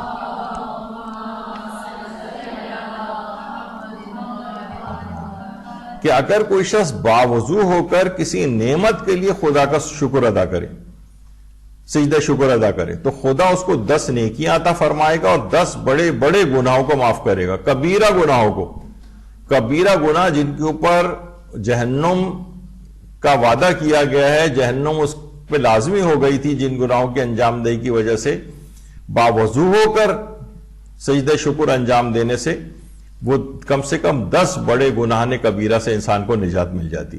تو نماز میں انسان باوضو ہوتا ہی ہے، نمازوں کے بعد اگر سجدہ شکر جو ہے وہ انجام دے گا تو اللہ اس کے لیے 10 نیکیاں بھی لکھے گا اور اس کے 10 بڑے بڑے گناہوں کو بھی معاف کرے گا. اچھا، پچھلی دفعہ ہم نے اس کا تذکرہ کیا تھا کہ امام معصوم کو جب کبھی ضرورت، یعنی ان کو کوئی اللہ کی نعمت یاد آتی تھی تو وہ سواری سے نیچے اترتے تھے اور سجدہ شکر انجام دیتے تھے. رسول اللہ کے سلسلے میں بھی آپ نے روایت سنی تھی کہ پیغمبر نے اتر کر ایک ہی دفعہ میں 5 سجدے انجام دیے تھے کہ جب جبریل 5 خوشخبریاں لے کر آئے تھے. تو سواری پر سجدہ شکر بہتر تو یہی ہوتا ہے کہ اگر ممکن ہو تو انسان نعمت کی یاد آنے پر سواری سے نیچے اترے اور سجدہ شکر ادا کرے. لیکن ہم نے یہ بھی کہا تھا کہ بہت مشکل ہوتا ہے، روڈ پہ جا رہے ہیں، خواتین کے لیے تو ویسے ہی ممکن نہیں کہ اس طرح سے اتر کر سجدہ کریں، نہ عام طور پر زمینیں اس لحاظ سے اویلیبل ہوتی ہیں. تو سواری پر سجدہ شکر کا طریقہ یہ ہے، خود امام نے یہ طریقہ اس کا بتایا کہ اگر انسان اپنی سواری پر آگے سر جھکا کر اپنی سواری کے اگلے حصے کے اوپر اگر سر اپنا ٹکا دے تو یہ بھی سجدہ شکر انجام پا جاتا ہے. یا یہ کرے کہ یہ بھی اگر ممکن نہیں ہے تو پھر وہ یہ کرے کہ اپنے ہاتھ کی جو ہتھیلی ہے اس کے اوپر اپنے گال کو رکھ دے اور اس وقت شکران للہ یا الحمدللہ کہہ دے تو یہ سجدہ شکر اس کا ہو جائے گا. یعنی اگر کبھی سواری سے اترنا پاسبل نہیں ہے اور آپ کو سواری میں اللہ کی کوئی نعمت یاد آ جائے تو پھر آپ یہ کر سکتی ہیں کہ اپنے ہاتھ کی ہتھیلی کے اوپر اپنے گال کو رکھ دیں اور اللہ کا شکر ادا کر دیں. تو یہ آپ کا سجدہ شکر وہیں پر ایک طریقہ ہے جو خود ائمہ معصومین نے بتایا اور آقا سیستانی کے فتاوے میں بھی ہے، جو کہ ہم آگے چل کر ابھی ذکر کریں گے. تو یہ سواری پر سجدہ شکر کا ایک طریقہ کار ہو جائے گا. تو یہ ائمہ کی سیرت میں یہ بات ملتی ہے کہ انہوں نے یہ تعلیم کی کہ اس انداز سے سجدہ شکر کو سواری کے اوپر اگر اترنا ممکن نہیں ہے تو اس طرح سے بھی انجام دیا جا سکتا ہے. دیکھیے ایک چیز اور بھی کہ اپنی اپنی بہت مخصوص قسم کی جو صلاحیتیں ہیں انسان ان کا بھی شکریہ ادا کرے. جس طرح ہم نے پچھلی دفعہ بھی ذکر کیا تھا، جس کے اندر جو بھی صلاحیت ہے، جو بھی دیکھیے ہر شخص میں کوئی نہ کوئی تو صلاحیت ہوتی ہے. ہم یہ نہیں کہہ سکتے اچھا ضروری نہیں کہ ہر میں ایک ہی طرح کی صلاحیت ہو. آپ کہیں کہ بہت سی ہیں وہ مجالس بہت اچھی پڑھ سکتی ہیں تو اب وہ اس کو ہی یعنی اسلام کی تبلیغ کے لیے استعمال کریں، اس نعمت جو ان کو حاصل ہے. بہت سی خواتین ہیں مثلا آواز بہت اچھی ہے، اس سے نعتیں پڑھ رہی ہیں، منقبتیں پڑھ رہی ہیں، قصیدے پڑھ رہی ہیں. کچھ افراد ایسے ہیں کہ جو بہت ووکل ٹائپ کے ہوتے ہیں اور لوگوں میں یعنی بات چیت بہترین طریقے سے کر سکتے ہیں اور کاؤنسلنگ کر سکتے ہیں، لوگوں کے جھگڑے نمٹا سکتے ہیں. اور یہ والی پھر اس میں یہ ان کی نعمت کا شکر یہ گزاری یہ ہوگی لوگوں کے اس طرح کے کام آئیں. بہت سے لوگ ہیں مثلا ریٹائرڈ ہیں، ریٹائرڈ فوجی ہیں، ریٹائرڈ کرنل صاحب ہیں، ریٹائرڈ فلاں جنرل صاحب ہیں، یا کوئی بڑے آفیسر رہ چکے ہیں، معاشرے میں ان کی عزت و اہمیت ہوتی ہے، سفید بال اور سفید بزرگی جو ہے وہ داڑھی وغیرہ کی ان کی اس سے ظاہر ہوتی ہے. بہت سی بزرگ خواتین ہیں، یہ جب کہیں کسی جگہ جاتے ہیں تو ان کی بات کو سنا جاتا ہے. جوانوں کی نسبت جوان کہیں جائے گا اس کو کوئی نازیبا بات سننے کو ملے گی تو وہ خود بھی لڑائی جھگڑے پہ آمادہ ہو جائے گا. بزرگ افراد سے لوگ ویسے ہی احتیاط کرتے ہیں. یعنی جو آپ کی مخصوص صلاحیت آپ کی ہے، بجائے اس کے کہ آپ ریٹائرڈ لائف بس ایسی ٹی وی دیکھتے ہوئے گزاریں، اپنی اس تمام تجربات والی جو چیزیں ہیں اس کو اسلام کے لیے جو استعمال کریں. یہ اس نعمت کا شکر گزاری ہوگی. اور بھی جس قدر بھی کسی کو کوئی تحریر کا لکھنی ہے بہت اچھی آتی ہے تو وہ اپنی تحریر کے ذریعے اس خدمت کو انجام دے. کوئی اور کریٹیو آرٹ ہے کسی کے ہاتھ میں، وہ اس سے اسلام کی کوئی بھی خدمت انجام دے. کوئی ڈیجیٹل آرٹ اس کو بہت اچھا آتا ہے، اے آئی کی جو ہے اس کو آرٹیفیشل انٹیلیجنس کے اس نے مثلا کورسز کیے ہوئے ہیں. اب کس طرح سے اس کو اسلام کے لیے استعمال کیا، ہر شخص اپنی مخصوص صلاحیتوں کا شکر کا طریقہ اس کا یہ ہے کہ ان صلاحیتوں کو اسلام کے لیے اور اللہ کی راہ کے اندر استعمال کرے. یہ ہر شخص خود دیکھے کہ ایسا کوئی دنیا کے اندر نہیں ہے جس میں کوئی بھی صلاحیت نہ ہو. تو اپنی خود ہی اپنی صلاحیتوں کی جج آپ خود ہیں کہ آپ کیا کچھ کر سکتی ہیں. اور ضروری نہیں کوئی ایک ہی صلاحیت ہو، متعدد صلاحیتیں بھی ہوتی ہیں. آپ ان سب صلاحیتوں کو اسلام کی راہ میں استعمال کریں. اب اتنا وقت نہیں ہے ورنہ میں ایک ایک چیز کو اس میں تذکرہ کرتا جاتا. مثلا کوئی ڈاکٹر حضرات بھی ہیں، اگر ضروری تو نہیں کہ ہر دفعہ ہر وقت انسان پیسہ کمانے کے اس میں رہے. کہ میں نے ایک دفعہ بہت پہلے انڈیا کے ایک ڈرمیٹولوجسٹ ہیں، ان کا بھی انہوں نے کوئی کلینک بھی نہیں ہے، وہ کسی بھی جگہ جا کر بازار میں کہیں بھی بیٹھ جاتے تھے، اسپیشلسٹ لیول کے. ابھی بھی ان کی تصاویر وغیرہ ہیں. تو نہ کوئی فیس ہے ان کی، اور انہوں نے کئی دن اس طرح سے مقرر کر رکھے ہیں. کسی بھی جگہ گئے تھڑے کے اوپر بیٹھ گئے، لوگوں کو پتا ہے کہ بھائی ڈاکٹر صاحب جو ہے یہاں پر آتے ہیں، مختلف کئی ان کی جگہیں وہاں بیٹھ جاتے ہیں. لوگ 100 آدمی لائن بنا کے وہاں کھڑے ہو جاتے ہیں. ڈاکٹر صاحب اب ہفتے کے چند دن جس میں وہ کوئی پیسہ نہیں لیتے، باقی دنوں میں ان کی کوئی فیس ہے، لیکن جو نہیں ان کو افورڈ کر سکتا وہ کیا ہے، وہاں بیٹھ کے لوگوں کو پرسکرپشن یعنی اسپیشلائز لیول کے جو ہے وہ لوگوں کو لکھ کر دیتے ہیں، بہترین خدمت انجام دیتے ہیں. بہت سے افراد ایسے ہیں جو کہ یعنی مختلف اس طرح کی خدمات ہیں. جیسے میں نے ایک دفعہ پہلے ذکر کیا تھا ڈاکٹر ادیب الحسن رضوی صاحب کا ہمارے، تو وہ جب کبھی عاشورے کا جو وہاں لگتا ہے کیمپ وغیرہ اور ماتمی وغیرہ وہاں پر آتے ہیں تو ان کی اسٹچنگ کرنا، ان کے زخم وغیرہ کو صحیح کرنا، یہ آتے ہیں اور یہ والا کام کیا اور وہاں سے چلے گئے. یعنی کوئی بھی اس طرح کی کوئی خدمات کوئی بھی آپ اپنے ذمے رکھیں دیگر خدمات کے علاوہ جو ان کی اور بہت ساری خدمات ہیں، جہاں کہیں ممکن ہوتا ہے وہ اس طرح کی خدمات بھی انجام دیتے ہیں. اب آپ خود دیکھ لیں کہ آپ کی کون کون سی چیزیں آپ کے پاس ہیں. اچھا بہت سے دیکھیے ایک چیز یہ بھی ہے کہ اگر آپ کو اللہ نے اپنی عبادات کی توفیق دی ہے، مثلا خواتین کے اندر اور یہ بات زیادہ ہوتی ہے، گھر میں رہتی ہیں تو ان کو یہ سہولت زیادہ ملتی ہے عبادات کرنے کی. بڑی مشکل نمازیں جو ہوتی ہیں وہ ساری خواتین پوچھ رہی ہوتی ہیں. مرد حضرات تو شاید ہی کبھی ہم سے جو ہے وہ نمازوں کی تفصیل جو ہے وہ کبھی پوچھتے ہیں، اور خاص طور پر مستحب نمازیں، ان کی واجب نمازوں کے لالے پڑے ہوئے ہیں کہ کس طرح سے پڑھیں. خواتین بہرحال یہ کہ مستحب نمازیں بھی پابندی سے کے ساتھ پڑھتی ہیں. تو بہت ساری دیکھیے ایسا بھی ہے کہ کتنی خواتین بھی ایسی ہیں کہ جو کہ مستحب عبادوں کی طرف یا تو رغبت نہیں رکھتی ہیں، یا رغبت رکھتی ہیں تو بھی اتنی مصروف زندگی ان کی ہوتی ہے کہ اس میں وہ نہیں کر پاتی ہیں مستحب نمازیں پڑھنا، اعمال کو انجام دینا، دعائیں اور اذکار پڑھنا. اور تو اب وہ کیا کریں، کم سے کم وہ اس شکرانے کے طور پر یہ کریں کہ جو بھی وہ یہ عبادات کو انجام دیں اس میں سب کو شریک کر لیں.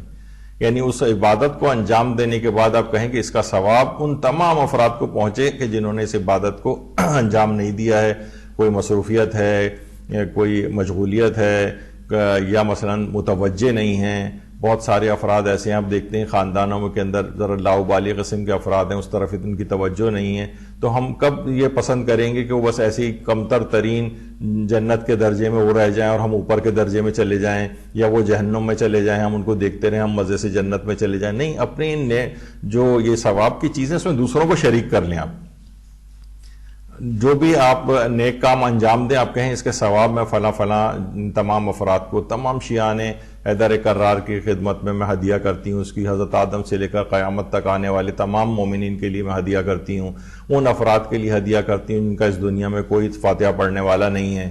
یعنی اس طرح سے میں ان تمام افراد کو ہدیہ کرتی ہوں جنہوں نے کبھی بھی میرے لیے کوئی نعمت مجھ کو دی ہے، جن کی وجہ سے میری کوئی مصیبت ٹلی ہے.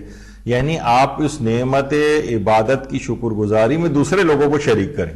یہ ایک بہت بہترین چیز ہے. اس سے آپ کو دیکھیں گے کہ انشاءاللہ مرنے کے بعد وہ تمام افراد کس طرح کے آپ کے استقبال کے لیے عالم برزخ میں آپ کے لیے کھڑے ہوں گے سارے، کہ ان کی وجہ سے آپ کی وجہ سے ان کو کس قدر نعمتیں وہاں پر حاصل ہوئی ہیں. ممکن ہے کتنے لوگوں کی بخشش ہو جائے، کیونکہ جب اتنی مثلا آپ نے نماز جعفر طیار پڑھی، آپ نے جو ہے وہ اس طرح سے اور بہترین عبادات اور مستحب افعال اور اعمال انجام، بلکہ اس میں واجبات میں بھی شریک کر لیں، کیونکہ واجب عبادات کا ثواب بھی کسی بھی زندہ یا مردہ کو ہدیہ کیا جا سکتا ہے.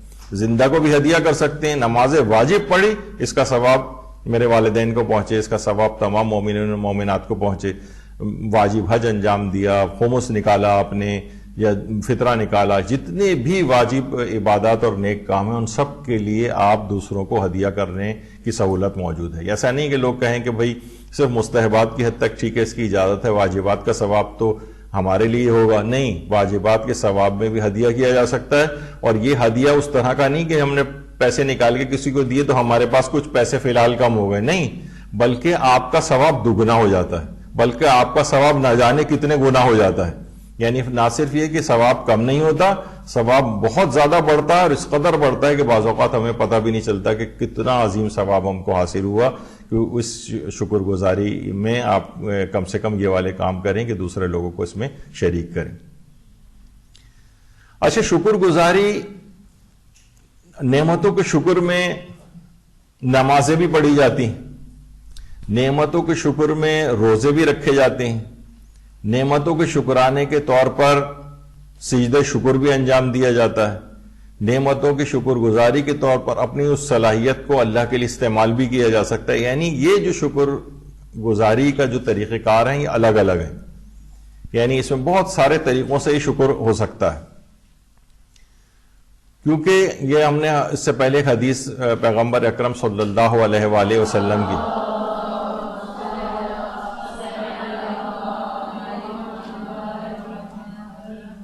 کیونکہ چوتھے امام نے بھی روایت پیغمبر اکرم سے کی نسبت سے جو ہے وہ کے حوالے سے نقل کی ہے کہ جب پیغمبر اس قدر عبادت کرتے تھے، اس قدر عبادت کرتے تھے کہ ورم القدم، کہ ان کی پنڈلی جو ہے وہ بھی جو ہے وہ سوج جاتی تھیں، پاؤں کے اوپر بھی جو ہے وہ ان کے ورم آ جاتا تھا، اور لوگ کہتے تھے کہ یا رسول اللہ اس قدر آپ عبادات انجام دیتے ہیں. تو پیغمبر فرماتے تھے افلا اکون عبدا شکورا، کیا میں اللہ کا شکر گزار بندہ نہ بنوں؟ یعنی یہ جو رات کے وقت کھڑے ہو کر اللہ کی عبادت کرنا ہے، یعنی پیغمبر اکرم اللہ کی ان نعمتوں کی شکر گزاری کے طور پر کثرت سے نمازیں پڑھتے تھے. یعنی ایک طریقہ یہ ہوا اللہ کی نعمتوں کی شکر گزاری کا کہ آپ اس کی عبادت کثرت کے ساتھ کریں، یعنی نمازیں پڑھیں آپ. ایک تو طریقہ یہ بھی ہے. دوسرا وہ جو آپ سنتی ہیں کہ جب امام حسن اور حسین علیہ السلام بیمار ہوئے تھے اور اس کے بعد شفا یابی ملی تھی،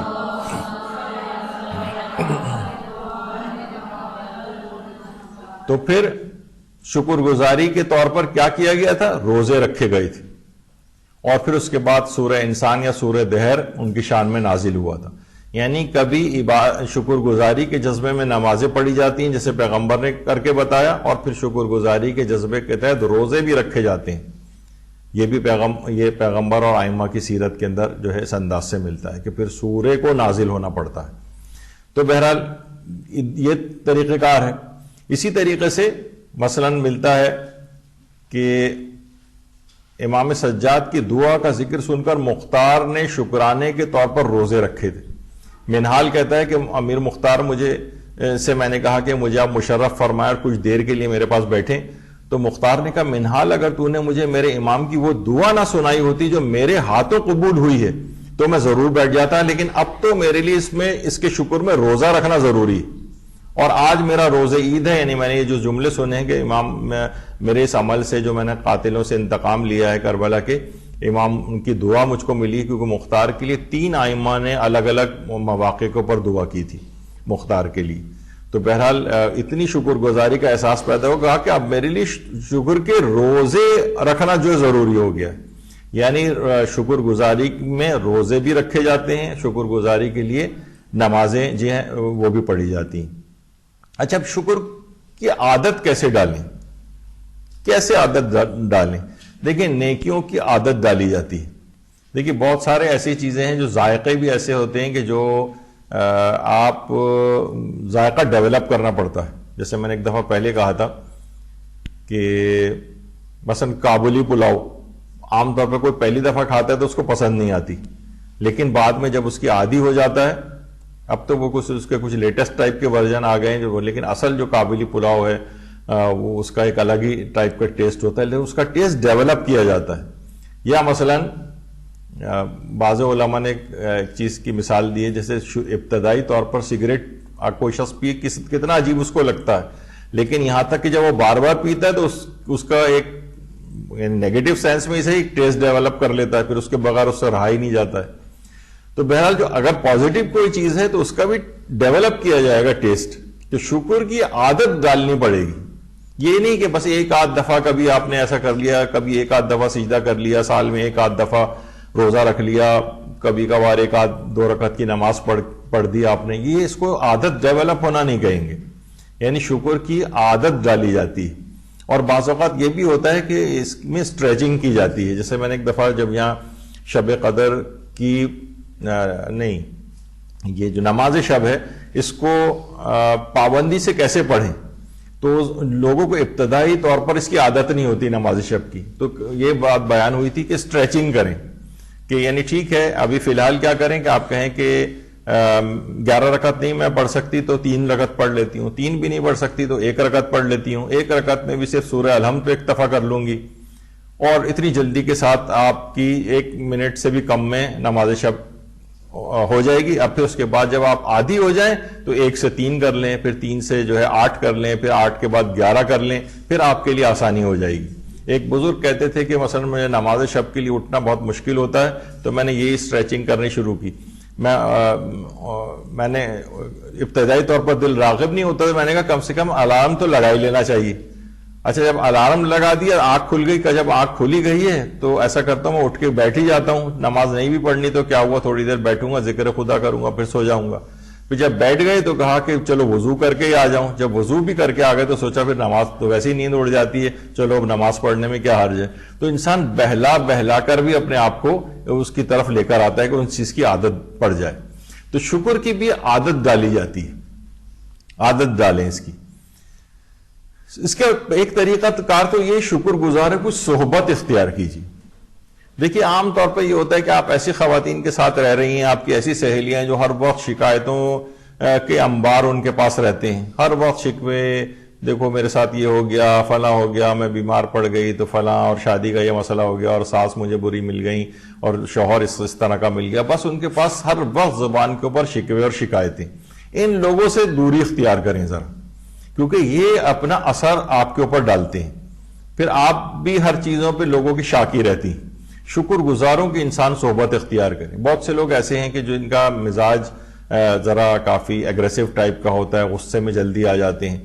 تو بعض اوقات پہلے زمانے میں یہ ہوتا تھا کہ وہ اپنی اس نیچر کو کیسے دور کرتے تھے کہ کسی ایسے فرد کی صحبت اختیار کرتے تھے جس کو غصہ نہیں آتا ہے, تو وہ اس کے ساتھ زیادہ تر رہتے تھے, یہاں تک کہ اس کا وہ اثر قبول کرتے تھے کہ جب اس قسم کا کوئی معاملات ہوں تو اپنے آپ کو کول ڈاؤن رکھا جائے. اس کے ساتھ بار بار عجیب سا لگے گا کہ جو ایک آدمی بالکل کول اور ٹھنڈا ہو اور اس کے سامنے آپ بہت ایگریسو ہو کر غصے کا اظہار کریں, خود بھی شرمندگی ہوتی ہے اس کو.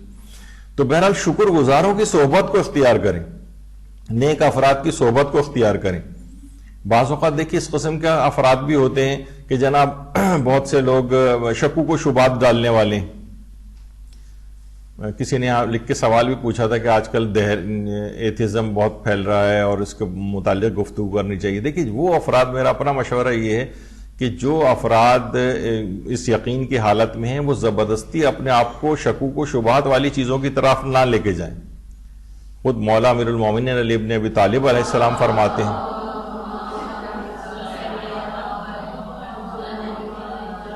کہ اپنے علم کو جہل کی طرف نہ لے کے جاؤ اور اپنے یقین کو شک کی طرف نہ لے کے جاؤ. بچوں کو بھی مثلا اس طرف نہیں کہ وہ عام طور پر بچے ہماری یہ والی چیزیں نہیں سن رہے ہیں، اپنے ائمہ معصومین کے اقوال کیا وہ سن رہے ہیں، جو مخالفین ہیں ان کی تقریریں سن رہے ہیں گمراہ کرنے والی. اب وہ بجائے اس کے کہ خود ان چیزوں کے متعلق سنیں جو ائمہ کی تعلیمات ہیں اللہ سے متعلق یا وجود ان کے ائمہ کی جو مناظر ہیں ان کو پڑھیں. وہ ان افراد کے دہریوں کے جو یوٹیوبرز ہیں اور ان کی چیزیں سن رہے ہیں، شبہات والی چیزیں سن رہے ہیں، حدیثوں کے خلاف جو ہیں چیزیں وہ سن رہے ہیں. تو عام طور پر ایسے افراد کو کہا جاتا ہے کہ آپ ان سے بچیں. یعنی یہ جو شکوک و شبہات میں اگر کوئی آپ دیکھ رہے ہیں کہ بہت سے رشتہ دار ایسے ہوتے ہیں جو شکوک و شبہات میں آپ کو ڈال رہے ہیں، ہر دفعہ جا کے کوئی بھی ایسا کنٹروورشل چیز جس میں آپ پھنس جائیں، آپ کو شبہات میں ڈال رہے ہیں، ان سے دوری اختیار کریں. کیوں ضروری ہے کہ اپنے علم کو آپ جہل کی طرف لے کے جائیں، اپنے یقین کو آپ شک کی طرف لے کے جائیں؟ بلکہ کہا جاتا ہے کہ ان افراد سے دوری اختیار کریں. زبردستی آپ بہت سے لوگ اس طور پر نہیں ہوتے ہیں، وہ لوگوں کی شبہات کا شکار ہو جاتے ہیں، کم سے کم عبادت کا لطف تو ان کا غارت ہو ہی جاتا ہے. یعنی کم سے کم ایک چیز ہوتی ہے، اگر وہ اس چیز کو اسلام کو نہ بھی چھوڑیں تو پھر ان کو عبادات وغیرہ کے اندر لطف نہیں آتا. تو بہرحال شکوے شکایات کرنے والی خواتین سے دوری اختیار کریں. شکر گزاروں کی جتنی صحبت آپ اختیار کریں گی اتنا ہی آپ کو فائدہ ہوگا. دوسرا ایک چیز یہ ہے کہ فضائل و واقعات شکر کا مطالعہ کیجیے. فضائل اور واقعات شکر، بعض اوقات جب آپ دیکھتی ہیں کہ آپ تلاش میں رہیں گی لوگوں نے، جیسے ابھی آپ نے کتنی ائمہ کی احادیث جو ہے وہ سنی ہے کہ امام کس طرح سے سواری سے اتر کے سجدے شکر کرتے تھے، رسول اللہ 5 شکر کے سجدے سواری سے اتر کے انجام دے رہے ہیں. تو یہ کیا ہے، شوق پیدا ہوگا آپ کو. جتنے بھی آپ فضائل سنیں گی شکر کے، واقعات شکر سنیں گی، احادیث شکر سنیں گی، اتنا ہی آپ کے اندر اس کا جذبہ جو ہے وہ پیدا ہوگا. جیسے ابھی آپ نے مختاری کا سنا تو اس میں ہے کہ ابراہیم نے ابن زیاد کے بے سر لاشی کو ایک درخت سے الٹا لٹکا دیا تھا اور اس سر مختار کے پاس بھیجا. مورخین کہتے ہیں جب مختار کے پاس ابن زیاد کا سر پہنچا تو اس کی خوشی دیدنی تھی. سجدوں پر سجدے کیے چلے جا رہے تھے، جھوم جھوم کر سجدے سے اٹھتے تھے اور پھر سجدہ شکر انجام دیتے تھے.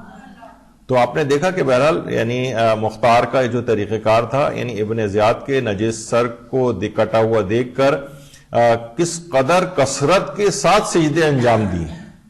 تو یہ کیا ہے کہ یہ واقعات ہمیں احساس دلاتے ہیں کہ جب کوئی نعمت انسان کو ملے تو بار بار سجدے میں سر رکھیں، اٹھائیں، پھر سجدے میں سر رکھیں، پھر اٹھائیں، تعدد کثرت کے ساتھ ان سجدوں کو انجام دیں.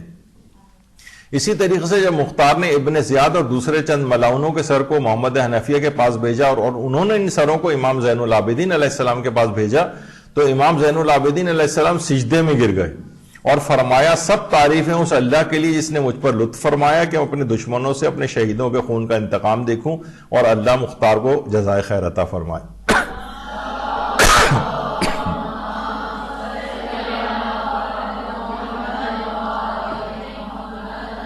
یعنی خود امام کا طریقہ کار کیا تھا کہ ایک نعمت پروردگار ملی، ظالم کے سر کو کٹا ہوا دیکھا اپنے سامنے اور ان ملاؤنوں کے سر کو، تو امام شکر کے سجدے میں گر گئے. یہ واقعات شکر ہیں جو آپ کو احساس دلاتے ہیں کہ نعمتوں کے ملنے پر کیسے شکر کیا جاتا ہے.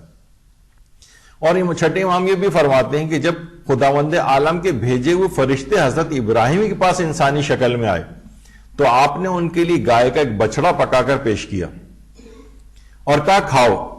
فرشتے بولے کہ ہم اس وقت تک نہیں کھائیں گے جب تک کہ آپ ہمیں اس کی قیمت نہ بتائیں گے. حضرت ابراہیم نے فرمایا اس کی قیمت یہ کہ جب کھانے لگو تو بسم اللہ کہو اور جب کھانے سے فارغ ہو جاؤ تو الحمدللہ کہو. فرشتے حضرت ابراہیم کا جواب سن کر بولے خدا کے لیے لازم تھا کہ وہ ایسے ہی بندے کو اپنا خلیل قرار دے. درود بھیجیے محمد.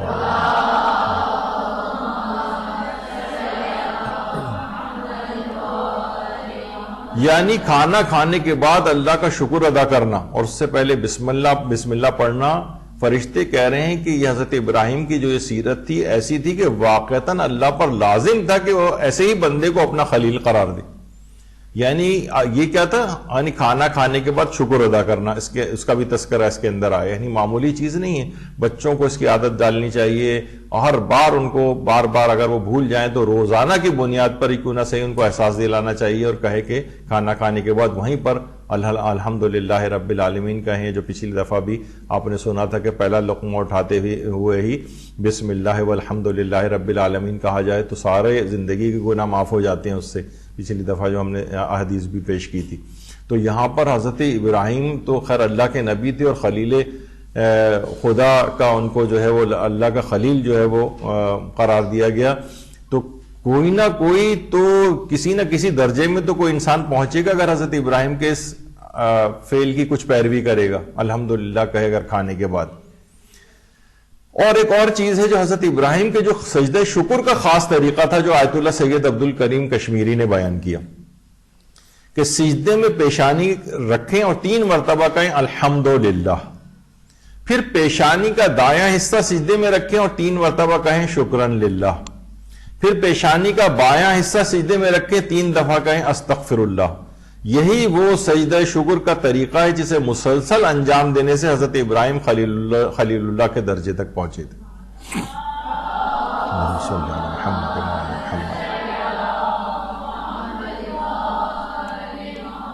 کتاب روح و ریحان جو آیت اللہ سید عبد الکریم کشمیری کی حالات زندگی پر ہے اس میں ان کا یہ چیز نقل کی گئی ہے کہ اس انداز سے یعنی پیشانی سجدے میں رکھ دیں 3 دفعہ الحمدللہ. پھر پیشانی کا دائیں حصہ رکھیں 3 مرتبہ شکرن للہ کہیں. پھر پیشانی کا بایاں حصہ رکھیں 3 مرتبہ استغفر اللہ کہیں. کہنے مسلسل اس کو انجام دینے سے یعنی ایک تو کئی چیزوں کو بتایا گیا ہے. ایک تو کسی بھی مہمان کے بغیر حضرت ابراہیم کھانا نہیں کھاتے تھے جب تک کہ کسی مہمان کو ساتھ نہ بٹھا لیں. اور جو اس سے پہلے آپ نے کھانے کے بعد الحمدللہ کہنا ان کا طریقہ کار اور یہ والا سجدہ شکر انجام دینا. اور چند ایک اور بھی چیزیں بتائی گئیں کہ جس کی وجہ سے ان کو خلیل اللہ کے درجے تک جو حضرت ابراہیم پہنچے تھے. تو یہ والا سجدہ شکر یہ الگ سے ایک ہے کہ اس کو بھی انسان کو چاہیے کہ رائج کرے کہ کیونکہ حضرت ابراہیم علیہ السلام اس قدر برگزیدہ انبیاء میں سے ہیں کہ رسول اللہ کے بعد جو سب سے افضل ترین نبی ہیں وہ حضرت ابراہیم علیہ السلام ہیں. درود بھیجئے محمد.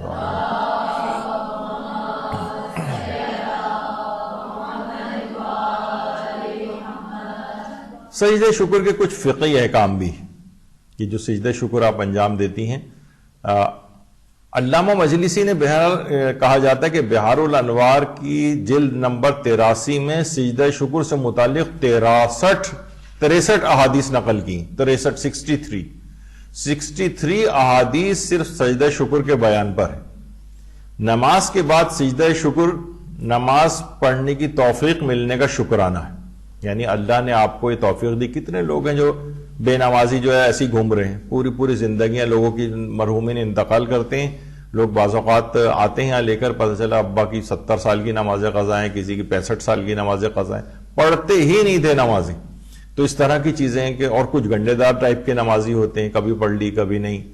اور آپ نے دیکھا ہوگا کہ جو نماز عید ہوتی ہے اس میں ایک اندازہ ہے لوگوں کا کہ تقریباً 80-90% افراد وہ ہوتے ہیں جو پورے سال نماز وغیرہ پڑھتے ہی نہیں, لیکن نماز عید جو کہ ایک مستحب نماز ہے اس کو پڑھنے کے لیے 2-3 شفٹیں میں وہ ہوتی ہے نمازیں اور وہ اس طرح سے پڑھی جاتی ہیں.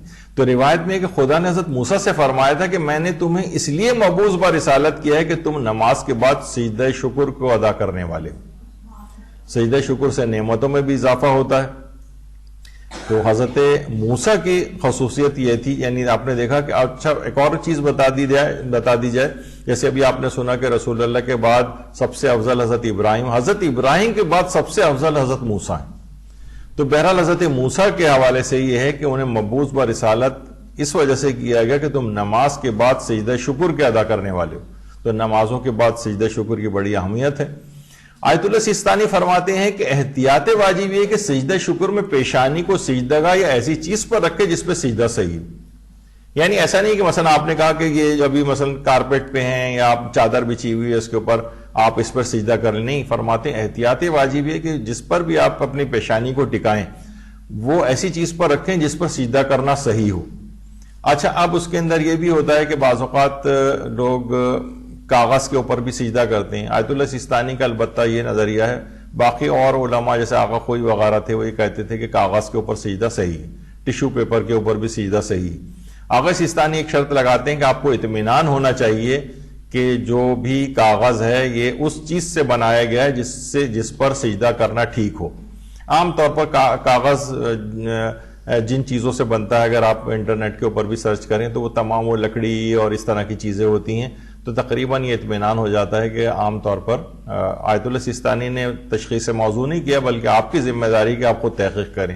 لیکن جن افراد نے تحقیق کی ہے وہ عام طور پہ یہ کہتے ہیں کہ زیادہ تر عام طور پہ جو کاغذ ہمارے سامنے ہوتے ہیں تو ان کے اوپر یعنی وہ ایسی چیزوں سے بنتے ہیں کہ جس پہ سجدہ کرنا صحیح ہوتا ہے.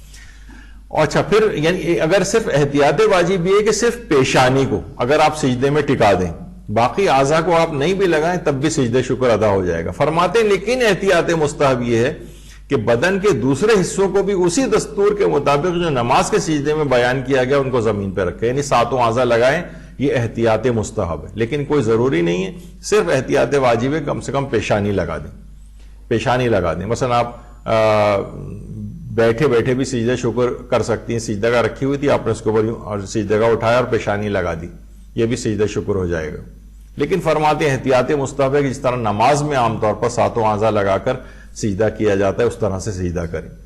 فرماتے ہیں کہ ہاں البتہ اگر سجدہ شکر بجا لانے کا کوئی سبب یا علت پیش آئے اور انسان زمین پر سجدہ نہ کر سکتا ہو تو سجدے کے لیے سر سے اشارہ کرے اور یعنی سر کو تھوڑا سا جھکا لے اور اپنے رخسار کو ہتھیلی انگلیوں کے ساتھ یا ہتھیلی کے دوسرے حصے کی طرف یعنی جو پشتے ہاتھ ہے آپ کا اس پر بھی سجدہ کیا جا سکتا ہے اور خدا کا شکر ادا کرے. یعنی وہی والا طریقہ جو آپ نے سنا تھا کہ اگر کوئی شخص سواری کے اوپر ہو اور وہ اتر کر سجدہ نہ کر سکتا ہو تو پھر وہ کیسے سجدہ کرے گا. وہ فرماتے ہیں کہ اپنے رخسار کو یعنی اپنے گال کو ہتھیلی اور مائیں انگلیاں یعنی اس کے اوپر اپنے گال کو رکھ دے ہتھیلی اور انگلیوں پر، یہ ہتھیلی کے دوسری طرف جو پلٹ لیں اگر ہاتھ کو، ہاتھ کی جو پشت کہلاتی ہے اس کے اوپر بھی اسی طرح سے اپنے پیشانی کو ٹکا دے تو خدا کا شکر وہ ادا کر سکتا ہے اور سجدہ شکر کا اس کو ثواب مل جائے گا.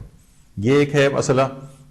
اور یہ بھی فرماتے ہیں آغا سیستانی توضیح المسائل جامع میں کہ مستحب ہے کہ نماز گزار نماز کے بعد خواہ واجب نماز ہو یا مستحب سجدہ شکر بجا لائے. مستحب نماز کے بعد بھی سجدہ شکر اور اسی مقدار میں پیشانی کو سجدہ شکر کی نیت سے زمین پر رکھے کافی ہے.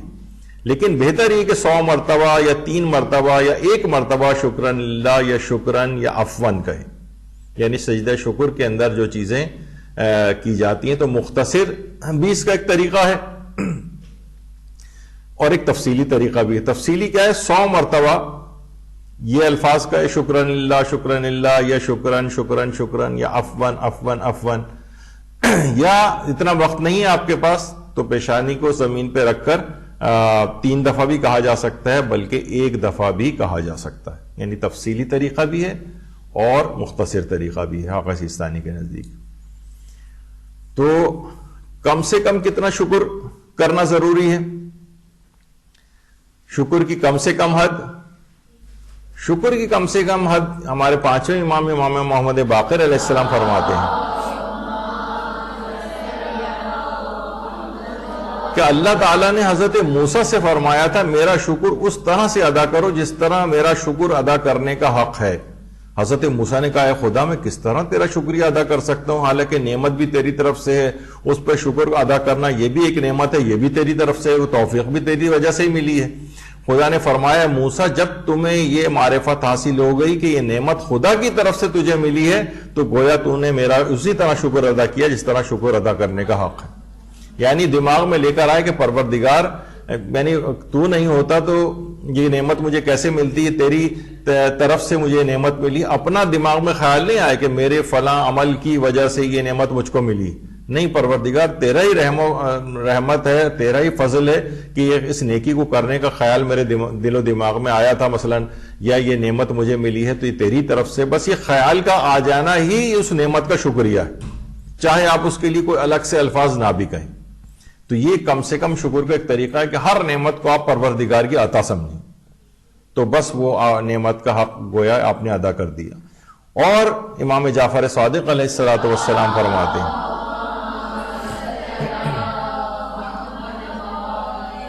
کہ نعمتوں پر شکریہ ادا کرنا یہ بھی ہے کہ خدا کی حرام کردہ چیزوں سے اپنے آپ کو بچایا جائے، گناہوں سے اپنے آپ کو مسلسل بچانا، یہ سب سے بہترین طریقہ ہے۔ یعنی اللہ جو ساری نعمتیں اسی کی دی ہیں، یہ ہاتھوں کی جو حرکت ہے ہماری، اور آنکھوں کی جو بینائی ہے، اور کانوں کی جو سماعت ہے، اور سانس جو ہم لے رہے ہیں، ہر چیز اللہ کی نعمت ہے، ان کو بس اللہ کی نافرمانی میں استعمال نہ کریں، یہ سب سے بہترین شکر ہے۔ چاہے الگ سے کوئی سجدہ بھی نہ کریں، چاہے الگ سے آپ کوئی مستحب ذکر بھی نہ کریں، کوئی نماز بھی نہ پڑھیں، کوئی روزہ بھی نہ رکھیں، کچھ بھی نہ کریں، تب بھی یہ شکر ادا ہو جائے گا۔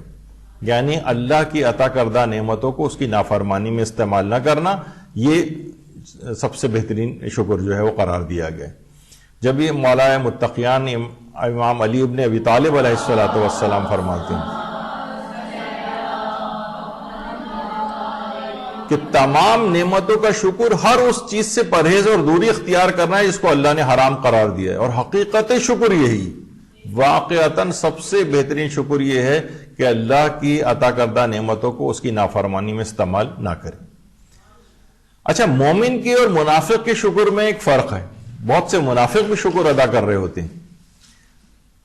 مومن اور منافق کا شکر یہ ہے کہ روایات میں ملتا ہے کہ منافق کا شکر اس کی زبان تک رہتا ہے، مومن کا شکر اس کے عمل سے ظاہر ہوتا ہے۔ مثلا آپ دیکھتی ہیں کہ ٹی وی کے اوپر وہ گلوکار آتے ہیں، اللہ کا بڑا شکر ہے کہ دیکھیے میری البم فلاں جو ہے بڑی کامیاب ہو گئی، وہ کہتے ہیں میری فلاں فلم جو ہے باکس آفس کے اوپر ہٹ ہو گئی، اللہ نے بڑا عزت دی ہے، بڑا شکر۔ یہ صرف زبانی شکر ہے، یہ اگر حقیقت عمل میں شکر ہوتا تو یہ فسق و فجور کے کام نہ کرتے، اور اللہ کی اس نعمت کو حرام کاموں میں استعمال نہ کرتے۔ یہ مومن اور منافق کا شکر ہے۔ منافق صرف وہی نہیں، نفاق عملی بھی ہوتا ہے۔ ایک نفاق اعتقادی ہوتا ہے کہ انسان کچھ ایمان ہو اور ایمان اندر سے کافر ہو اور ایمان کو ظاہر کرے، ایک نفاق عملی ہوتا ہے، یعنی عملی نفاق صرف شکر زبان کی حد تک ہے، بس اس کے عمل سے ظاہر نہیں ہو رہا، عمل میں تو وہی سب کچھ کیے چلا جا رہا ہے، وہ ہر گناہ کا کام کر رہا ہے اور پھر کہہ رہا ہے اللہ کا بڑا شکر ہے۔ یہ نفاق اس کی ایک علامت ہے، اور اس کا شکر جو صرف اس کے الفاظ کی حد تک رہ جاتا ہے۔ مومن کا شکر اس کے عمل سے ظاہر ہوتا ہے، اب وہ گناہ کرتا نہیں نظر آئے گا، ہر نیکی کے کام میں نظر آئے گا، اللہ کی نعمتوں کو اس کی راہ میں استعمال کرتا نظر آئے گا، یہ مومن کا شکر کہلاتا ہے۔ یعنی انسان اپنے آپ کو جج کر سکتا ہے کہ میں جو شکر ادا کر رہا ہوں یہ منافق والا شکر ہے یا یہ مومن والا شکر ہے۔ غریبوں کا شکر کیا ہے؟ غریبوں کا شکر، بھائی غریب کہے گا بھائی میں تو قصبہ پرسی میں زندگی گزار رہا ہوں، نہیں، وہ اس کے اوپر بھی اپنے سے اور نیچے افراد کو دیکھے، ابھی آگے چل کر اس کا بھی ہم ذکر کریں گے کہ اس سے بھی جو زیادہ غریب ہیں وہ اپنے اتنی غربت کا بھی وہ اللہ کا شکر ادا کرے کہ میں اس سے کمتر درجے میں نہیں ہوں۔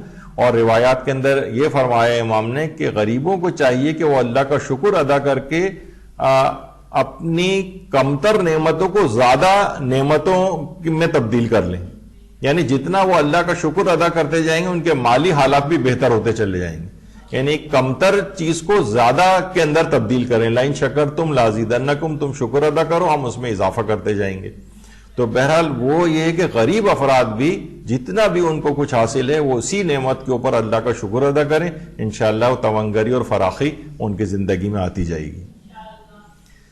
ناشکری کا ایک بہت بڑا نقصان یہ بتایا گیا کہ انسان اگر شکر ادا کرنا بند کر دے تو اس کو ہدایت نہیں ملتی پھر، اور یہی وجہ ہے کہ سورہ زمر کی جو آیت نمبر 3 ہے کہ اللہ کسی بھی جھوٹے اور ناشکری کرنے والے کو ہدایت نہیں دیتا، یعنی پھر وہ ایک ایسے دلدل اور مصیبت کے اندر پھنس جاتا ہے کہ اس کو توفیق ہی نہیں ملتی کہ وہ شکر ادا کرے۔ جب شکر نہیں ادا کرے گا تو کیا ہوگا، اسے ہدایت نہیں ملے گی۔ اس کا مطلب اس کا الٹا اگر آپ کر لیں کہ اگر وہ شکر ادا کرتا جائے گا تو ہدایت کے رستے اس کے سامنے کھلتے چلے جائیں گے، یعنی اس کے سامنے حقیقت واضح ہوتی چلی جائے گی، راہ حق اس کے سامنے روشن ہوتی چلی جائے گی، اور وہ صراط مستقیم پر انتہائی اطمینان کے ساتھ اپنے سفر کو جاری رکھ سکے گا۔ لیکن اگر کوئی جھوٹا ہے اور ناشکرا ہے اس کو پھر ہدایت نہیں ملتی، اللہ اس کو ہدایت نہیں دیتا. تو بہرحال یہ ایک ہے. جب بھی کہا جاتا ہے کہ جو ناشکر افراد ہیں، یعنی اپنی زندگی واقعتاً اگر ہم دیکھیں تو اللہ ناشکروں کو پسند بھی نہیں کرتا. جب بھی قرآن کے اندر بھی آیت آئی ہے کہ ان اللہ لا یحب کل خوان کفور، اللہ کسی دغاباز ناشکرے کو پسند نہیں کرتا. یعنی ناشکرے کو الگ سے ناپسندیدگی اور کراہیت کا اظہار کیا کہ تم جو ہے وہ اللہ کا شکر ادا نہیں کرتے، اتنی نعمتیں اس نے تم کو دی. تو اس لحاظ سے یہ ایک بہت ناشکر افراد جو ہیں بڑی خطرناک ایک صورتحال ان کے ساتھ ہے، کیونکہ ہم دیکھتے ہیں کہ سابقہ جو ناشکری قومیں تھیں ان کے اوپر کتنی کتنی مصیبتیں نازل ہوئیں. بنی اسرائیل خود کتنی اللہ کی ایک لحاظ سے ایک زمانے تک چہیتی جو ہے وہ قوم تھی. من و سلوہ آسمان سے نازل ہوتا تھا ان کے لیے. سوچیں کہ روزانہ خوان کے خوان کھانے کے چیزوں کے ان کے لیے نازل ہوتے تھے، اور جو اس کی تفصیل ہے کہ من و سلوہ میں کیا کیا ہوتا تھا. لیکن کیا ہے، اللہ کی ناشکری کی انہوں نے، ان قوموں نے. کیا ہوا کہ پھر تباہ و بربادی کی راہ کے اوپر جو ہے وہ چلی گئی. قوم سبا کے متعلق بھی اسی طرح سے کہا جاتا ہے. تو یہ سب قومیں ناشکری کرنے کی وجہ سے برباد ہوئیں. تو آج بھی ہم دیکھتے ہیں کہ بہت سارے جو ہم لوگ ہیں، ہم لوگ واقعتاً بہت سی چیزوں کی سخت ناشکری کر رہے ہوتے ہیں. حتیٰ کہ رسول اللہ ائمہ اطہار کی بھی ناشکری کہ فقط چند ایک قصیدہ خوانی کی حد تک رہا جائے اور ان کی اطاعت ہر زندگی کے شعبے میں نہ کی جائے. تو اسی طریقے سے یہ ہمارے علماء اور مجتہدین کی ناشکری، لوگ بے تحاشا ان کے خلاف برا بھلا کہہ رہے ہیں، جو دین کو حقیقتاً ائمہ کی تعلیمات کو آپ تک پہنچاتے ہیں اپنے فتاووں کی صورت میں، نصیحتوں کی صورت میں، اور تو ان کو برا بھلا کہا جائے. تو یہ خود ایک بہت بڑی ناشکری ہے قوم کی. اور زیادہ سے زیادہ جب بھی آپ دیکھتی ہیں کہ ہم ہر لحاظ سے ان کو بھی یہاں پر مجتہدین اور علماء کو اور فقہا کو پروموٹ کرتے ہیں کہ ان لوگوں کی پوری پوری زندگیاں کمریں جھک گئی ہیں، 100 سال سے مسلسل اپنے چھوٹے سے گھروں کے اندر رہ کر اور مسلسل تبلیغات دین. اپنے پچھلی دفعہ علامہ آیت اللہ عباس حسینی کاشانی جو پیرالائز حالت میں تھے اور کتنی انہوں نے خدمت دین انجام دی، ان کو بھی تذکرہ کیا تھا. تو واقعتاً یہ خود تو نہیں کہیں گے کہ ہمارا شکریہ ادا کرو اور ہماری چیزیں پروموٹ کرو، تو اپنی چیزیں چھپاتے ہیں. رہبر معظم تو چلیں کیونکہ بہت میڈیا اور اس میں رہتے ہیں اور ان کی بہت ساری چیزیں امام خمینی کی بھی سامنے آ جاتی ہیں. پھر ایرانیوں کے اندر بھی بہرحال ایک یہ تھی کہ وہ ہر چیز کو ڈاکومنٹ کرتے ہیں. لیکن آپ دیکھتے ہیں کہ مثلا آیت اللہ سیستانی کی آپ کو ایسی نجی چیزیں کچھ نہیں پتہ چلتی، کیونکہ انہوں نے بڑا اسٹرکٹ اس کے اوپر جو ہے اپنے وہ رکھا ہوا ہے. وہاں تو چلیں ایک بڑی الگ صورتحال ہے. لیکن یہ کہ کھود کے بھی ان کی چیزیں، یہ خود تو نہیں کہیں گے دونوں افراد کہ ہماری جو ہے آپ لوگوں کو ان کی سیرت جو بتائی جائے، بلکہ تو چھپائیں گے. لیکن جو جانتے ہیں ان کے لیے ضروری ہے کہ ان افراد کو پروموٹ کریں اور ان کو ان کی جو شخصیت کی جو خوبیاں ہیں اور ان کے احسانات جو ہیں وہ لوگوں کے سامنے بتائیں. تو بہرحال یہ تمام چیزیں ایسی ہیں. ورنہ ناشکری جو قومیں پھر کیا ہے، وہ تباہی اور بربادی کی راہ کے اوپر چلنے لگتی ہیں. جو اپنے ان محسنان جو ہیں جن کے ذریعے دین آپ تک پہنچ رہا ہے، ان کی آپ ناشکری کریں، بلکہ ان کے خلاف کام کرنا شروع کر دیں. تو بہرحال یہاں پر ہم ابھی اس کو روکتے ہیں. کچھ ایک شاید نشست اور باقی رہ گئی ہے، لیکن کیونکہ اگلی جو ہماری اتوار آئے گی اس میں وہ بہت متصل ہوگی 15 شعبان سے. تو امام زمانہ علیہ الصلوۃ والسلام کی ذات گرامی کا شکریہ یہ ہے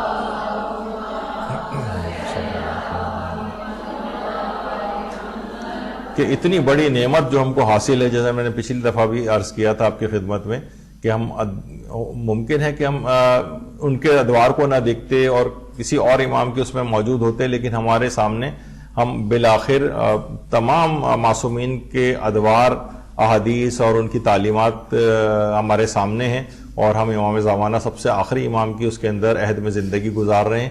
اب ان کی شکر گزاری یہ ہے کہ خصوصیت کے ساتھ کم سے کم ایک درس ان کے متعلق جو ہونا چاہیے. تو انشاءاللہ اس شکر گزاری، اسی شکر کے لحاظ سے ہم بلکہ اس کو کہیں گے کہ کنٹینیوشن ہے کہ ہم ان کا الگ سے ایک 15 شعبان کے لحاظ سے ایک ذکر یہاں پر مکمل طور پہ کریں. پھر ایک جو اس کا پارٹ تھوڑا سا رہ گیا ہے، اس کے بعد ایک اتوار ہمارے پاس شاید اور بچے کہ جس کے اندر باقی ماندہ شکر کے متعلق کچھ تفصیل آئیں گی، اور اس کے بعد استقبال رمضان کی کلاسز ہوں گی. پھر رمضان شروع ہو جائے گا، اور پھر رمضان کے اپنے الگ پروگرام اور دروس ہوتے ہیں. شب قدر وغیرہ بھی اس میں آتی ہیں، اس کے بھی لحاظ سے ہوں گے. تو انشاءاللہ پھر یہ گفتگو اس طرح سے آگے بڑھے گی. تو یہاں پر گفتگو روکتے ہیں. وصلی اللہ علی محمد وآلہ الطیبین الطاہرین.